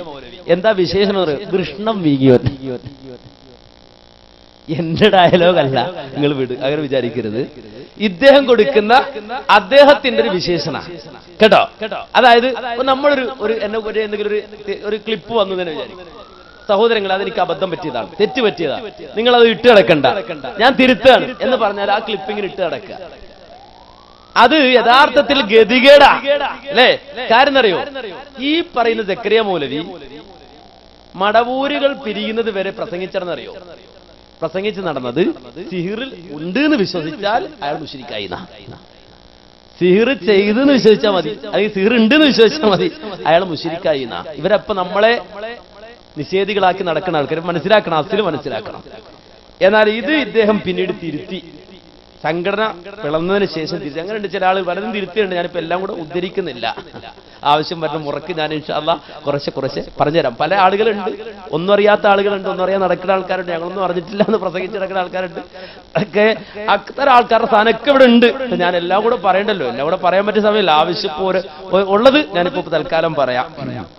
അതില് ഇദ്ദേഹം പിന്നെ നന്നായി കഴിഞ്ഞപ്പോ മടവൂരികൾ നിർത്തി ഇയാളുടെ പഴയ ക്ലിപ്പ് പിന്നെ ഇടാൻ തുടങ്ങി. അന്ന് പുളിക്കൽ വെച്ചിട്ട് ഇയാൾ പ്രസംഗിച്ചു. എന്താ പ്രസംഗം അറിയോ? അന്നത്തെ ഇദ്ദേഹത്തിന്റെ ആ പ്രസംഗത്തിൽ അദ്ദേഹം പറയുന്നത് കേട്ടോളൂ, അദ്ദേഹത്തിന്റെ വാചകങ്ങൾ കേട്ടോളൂ. എന്നിട്ട് അവിടെ കാസറ്റ് ഇറക്കിയിരിക്കുന്നു എന്റെ പേരിൽ. സക്കരിയ സലാഹി, ഡോക്ടർ സക്കരിയ സലാഹിക്ക് പഴയ സക്കരിയ സലാഹിയുടെ മറുപടി. ഇപ്പൊ എന്തറിയോ, ഇപ്പൊ ഈ ആധുനിക മടവൂരികള് അനസ് മൗലവി മറുപടി. മനസ്സിലായോ? പഴയ മടവൂരുണ്ട്, ഓൾഡ് മടവൂരി. അന്ന് സക്കരിയ മൗലവി മറുപടി. കേട്ടോളൂ. എന്താ കാര്യം? ഞാൻ മുമ്പ് സിഹിർ ഫലിക്കുകയില്ല എന്ന് വിശ്വസിച്ച് പ്രസംഗിച്ചു ഏതോ ഒരു സ്ഥലത്ത്. ആ പ്രസംഗം ഓഡിയോ പ്രസംഗം എടുത്തിട്ട് എന്നെ സ്റ്റില്ലാക്കി നിർത്തിയിട്ട് അതിങ്ങനെ കേൾപ്പിക്കുക. പിന്നെ സിഹിർ ഫലിക്കുമെന്നാണ് ഞാൻ പിന്നീട് പഠിക്കുകയും മനസ്സിലാക്കുകയും ചെയ്തത്. അപ്പൊ ആ തെറ്റ് ഞാൻ തിരുത്തി. തെറ്റ് തിരുത്താൻ പാടുണ്ടോ? അവിടെ തന്നെ നിൽക്കണം. ഖിയാമത്ത് വരെ ആ തെറ്റെന്നെ പറഞ്ഞുകൊണ്ടിരിക്കണം. എനിക്ക് കഴിയില്ല. ഇമാം ഷാഫി റഹ്മത്തുള്ളാഹി അലൈഹിക്ക് ജദീദായ കൗലും ഖദീമായ കൗലുണ്ട്. എന്താ കാരണം? അദ്ദേഹം ആദ്യം കുറെ അഭിപ്രായങ്ങൾ പറഞ്ഞു, കിട്ടിയ തെളിവുകളുടെ അടിസ്ഥാനത്തിൽ. പിന്നീട് അത് തെറ്റാണെന്ന് മനസ്സിലായി. അപ്പൊ ആരെങ്കിലും ചോദിച്ചോ? ഇന്നിപ്പോ കൊവൂരികളും മടവൂരികളും ചോദിക്കുന്നത് പോലെ നിങ്ങൾ ആദ്യം എഴുതിയത് കണ്ടിട്ട് കുറെ ആൾ മരിച്ചുപോയി ഉണ്ടാവില്ല, ഓലോടെ കഞ്ഞി പന്താങ്ങൾ പറയാതെ. അങ്ങനെ എന്നോട് ചോദിക്കണേ, നിങ്ങൾ അന്നത്തെ പ്രസംഗം കേട്ട് എല്ലാരും ഇപ്പൊ നിങ്ങൾക്ക് തിരുത്താൻ കഴിയൂല്ലോ, ഓരൊക്കെ മരിച്ചുപോയില്ലേ? അങ്ങനെയാണെങ്കിൽ നമ്മളൊക്കെ ആദ്യം എത്ര ആളെ പ്രസംഗം കേട്ടിട്ട് അത് തിരുത്താൻ അവർക്ക് സാധിച്ചിട്ടുണ്ടോ? അവരൊരു പക്ഷേ പിന്നീട് തിരുത്തിയിട്ടുണ്ടാവും, നമുക്കറിഞ്ഞൂടല്ലോ. ഒരു കാര്യം തെറ്റാണെന്ന് ബോധ്യം വന്നാൽ അത് തിരുത്തുകയാണ് മാന്യത. പക്ഷേ മടവൂരികളെ സംബന്ധിച്ചിടത്തോളം നമ്മൾ തിരുത്തിയാൽ പിന്നെ ഒരിക്കൽ രക്ഷ ഉണ്ടാവില്ലല്ലോ. വൃഷണം വീങ്ങിയവന്റെ കഥ AP അബ്ദുൽ ഖാദർ മൗലവി പറഞ്ഞ അവിടെയാണ്. ബസ്സിൽ ഇങ്ങനെ വീങ്ങിയ വൃഷണവും കാണിച്ചിട്ട് ഇങ്ങനെ പൈസ ഉണ്ടാക്കുകയാണ്. കുറച്ചിങ്ങനെ പൊന്തിച്ച് കാണിച്ചു കൊടുക്കും. വലിയ ബുദ്ധിമുട്ടുണ്ടെന്നുകൊണ്ട് നടക്കാൻ കഴിയുന്നില്ല. അപ്പോ സഹൃദയനായ ഒരാൾ മെല്ലെ വിളിച്ചിട്ട് പറഞ്ഞു, നിങ്ങൾ ഇതും കാണിച്ചിങ്ങനെ നടക്കേണ്ട, അതിന് ഓപ്പറേഷൻ ഉണ്ട്. ഓപ്പറേഷനോ? ഇതിനോ? ഓപ്പറേഷൻ ഉണ്ട്. ഏനോ വലിയ പൈസ അല്ലേ? എത്ര പൈസ എന്നാ ഞാൻ കുങ്ങളൊന്നും പേടിക്കണ്ട. ഇയാളൊന്നും ഇങ്ങനെ ആലോചിച്ചിട്ട് പറഞ്ഞു, പിന്നെ എങ്ങനെ ഞാൻ ജീവിക്കാൻ എന്ന ഈ വൃഷണം വീങ്ങിയവന്റെ നിലപാടാണ് ഇപ്പൊ മടവൂരികൾക്കുള്ളത്, ഇപ്പൊ ജിന്നൂരികൾക്കുള്ളത്. മനസ്സിലായില്ലേ? അന്ന് മടവൂരിക്കാണെങ്കിൽ ഇപ്പൊ അതിന്റെ ബാലൻസിലാണ് ഇപ്പൊ ഉള്ളത്. അതാണ് ഈ പറഞ്ഞ സാധനം. മനസ്സിലായോ? അപ്പോ സംഗതി തന്നെയാണ്. വീങ്ങിയിട്ടുണ്ടായിരുന്നു, പക്ഷെ മൂപ്പരെ മൂടി നടന്നു. നമുക്കറിയില്ലല്ലോ ഇത് വീങ്ങിയതാണ്. നമ്മൾ ചോദിച്ചു വീങ്ങിയിട്ടുണ്ടോ? വല്ലാഹി വീങ്ങിയിട്ടില്ല എന്ന് പറഞ്ഞു. വീങ്ങിയിട്ടില്ല എന്നാ പറഞ്ഞത്. നമ്മളനുസരിച്ച് എല്ലാവരോടും പറഞ്ഞു വീങ്ങിയിട്ടില്ല കേട്ടോ, കുഴപ്പമൊന്നുമില്ല. കുറച്ച് കഴിഞ്ഞപ്പോ ഇത് വലുതായി, പുറത്തു വരാൻ തുടങ്ങി, എല്ലാരും കാണാൻ തുടങ്ങി. അപ്പോ മറ്റൊരു വന്നിട്ട്, എടാ നിങ്ങളല്ലേ വീങ്ങിയിട്ടില്ല എന്ന് പറഞ്ഞേ, വീങ്ങിയിരിക്കണത്. അത് വീങ്ങിപ്പോയതാ. ഇനിയോ പഴയ വീങ്ങാത്ത ക്ലിപ്പിട്ട് നടക്കണ്ട. രണ്ടു കൂട്ടരോടെ പറയണേ, അകത്തുള്ളവരോടും പുറത്തു പോയവരോടും രണ്ടുപേരോട് പറയണേ. പഠിച്ചു വെച്ചോ, ഇത് ഒന്നല്ല പലതുണ്ട്. അപ്പോ കൃത്യമാണ്. ആ വീങ്ങിയ ക്ലിപ്പ് ഇനി എന്തായാലും വേണ്ട കേട്ടോ. അത് നമ്മുടെ അസിലല്ല, അത് മടവൂരികളുടെ അസില, മടവൂരിസത്തിന്റെ അസില. ഇനിയും അത് പറയുകയാണെങ്കിൽ അതിനൊരു പേര് കൂടി പറഞ്ഞുതരാം. സക്കരിയ മൗലവി തന്നെ പറഞ്ഞോട്ടെ. തിരുത്തിയാൽ ഞങ്ങൾ വിടൂല. നീതിയാണ് കേട്ടോ. എന്താ നീതി? ഇസ്ലാം നീതിക്ക് ഒരാൾ തെറ്റ് തിരുത്തിയാലും തിരുത്തിയത് തന്നെ വീണ്ടും വീണ്ടും വിട്ട് അയാളെ പരിഹസിക്കൽ കാട്ടുനീതിയാണോ അതോ ഖുർആനിന്റെ നീതിയോ? എവിടെ താങ്കൾ നീതി പഠിച്ചത്? ആരോടാങ്ങൾ നീതി പ്രസംഗിച്ചത്? മൂപ്പരോട് നടത്തുന്ന പ്രസംഗാണ്. കണ്ടോ? ഒരാൾ തിരുത്തിയാൽ കുത്തിപ്പറയുന്ന കാട്ടുനീതിയാണോ? എന്നിട്ട് ഈ പുളിക്കൽ വന്നിട്ട് പിന്നെ എന്തിന് ആ കാട്ടുനീതി നടപ്പാക്കിയത്? ഇസ്ലാമിന്റെ നീതി നടപ്പാക്കേണ്ടത്. അപ്പോ മാന്യ സഹോദരങ്ങളെ മനസ്സിലാക്കണം, ഇതാണ് ഇദ്ദേഹത്തിന് ആകെ ഉള്ളത്. ഇദ്ദേഹത്തിന്റെ ഏറ്റവും വലിയ ഗതികേടെന്നാ അറിയാം. നിങ്ങൾ മനസ്സിലാക്കണം, ഖുർആനിൽ നിന്ന് ഒരു ആയത്ത് ഉദ്ധരിക്കാനില്ല, ഒരു ഹദീസ് ഉദ്ധരിക്കാനില്ല. ആകെ ഉള്ളതെന്ന് പറയും കുറച്ച് ക്ലിപ്പുണ്ട് സാധുവിന്. അതിപ്പോ ഈ വീങ്ങിയ അവസ്ഥ പറഞ്ഞ പോലെ ഇടാതിരിക്കാൻ പറ്റില്ല. അതിട്ടില്ലെങ്കിൽ ജീവിക്കാൻ പറ്റൂല. ആ ഒരു അവസ്ഥയിൽ കുറച്ച് ക്ലിപ്പല്ലാതെ വേറൊന്നുമില്ല. വളരെ വ്യക്തമായി അടിസ്ഥാനപരമായി മനസ്സിലാക്കേണ്ട ഒരു കാര്യമാണിത് എന്ന് എന്റെ സുഹൃത്തുക്കളോട് സൂചിപ്പിക്കുകയാണ്.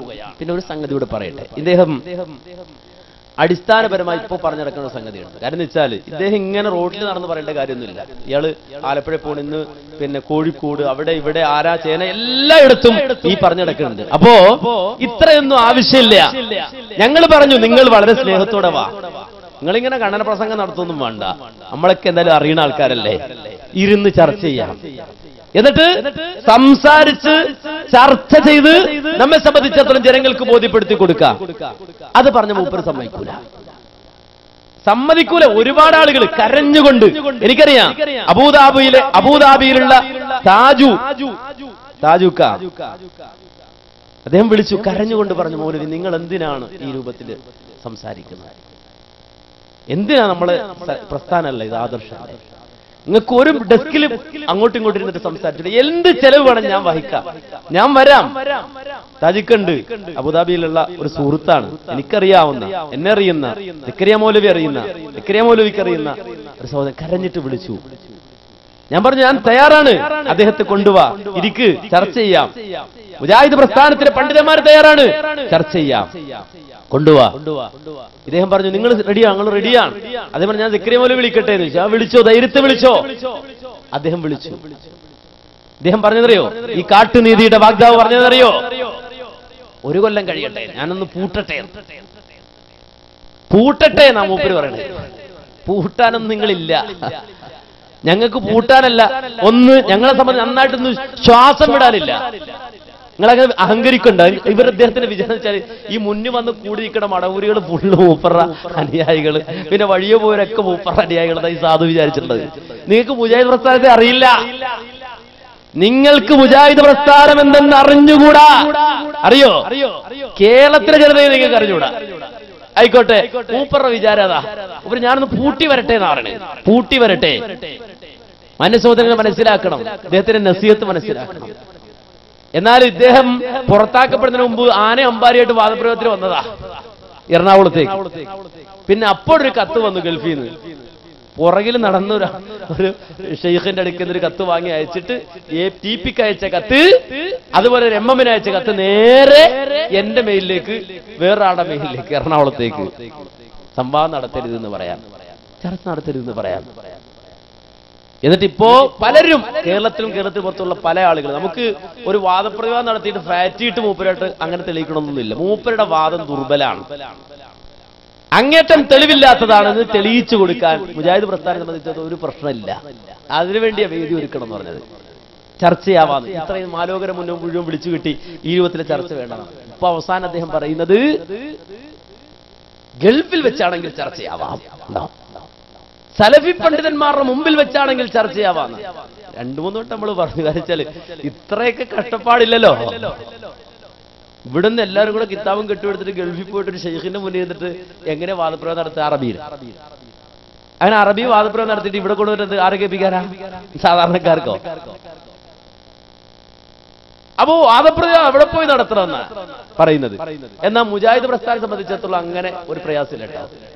ഷെയ്ഖ് ഈദാൻ അദ്ദേഹം ആവശ്യപ്പെട്ടതനുസരിച്ചിട്ട് ഇന്ന് സൗദി അറേബ്യയിലുള്ള അബ്ദുറഹ്മാൻ സലാഹി, നാസർ സുല്ലമി, അബ്ദുൾ റസാഖ് സലാഹി, ഈ ആളുകൾ ഈദാൻ പറഞ്ഞ അവിടുത്തെ സൗദിയിലെ മതകാര്യ വകുപ്പിന്റെ ഈദാൻ പറഞ്ഞ ആളുകൾ അടുക്കൽ പോയി നമ്മുടെ ഫത്വ വായിച്ച് കേൾപ്പിക്കുകയും അഭിപ്രായം ആരായുകയും അവരോട് ചർച്ച ചെയ്യുകയും ചെയ്തിട്ടുണ്ട്.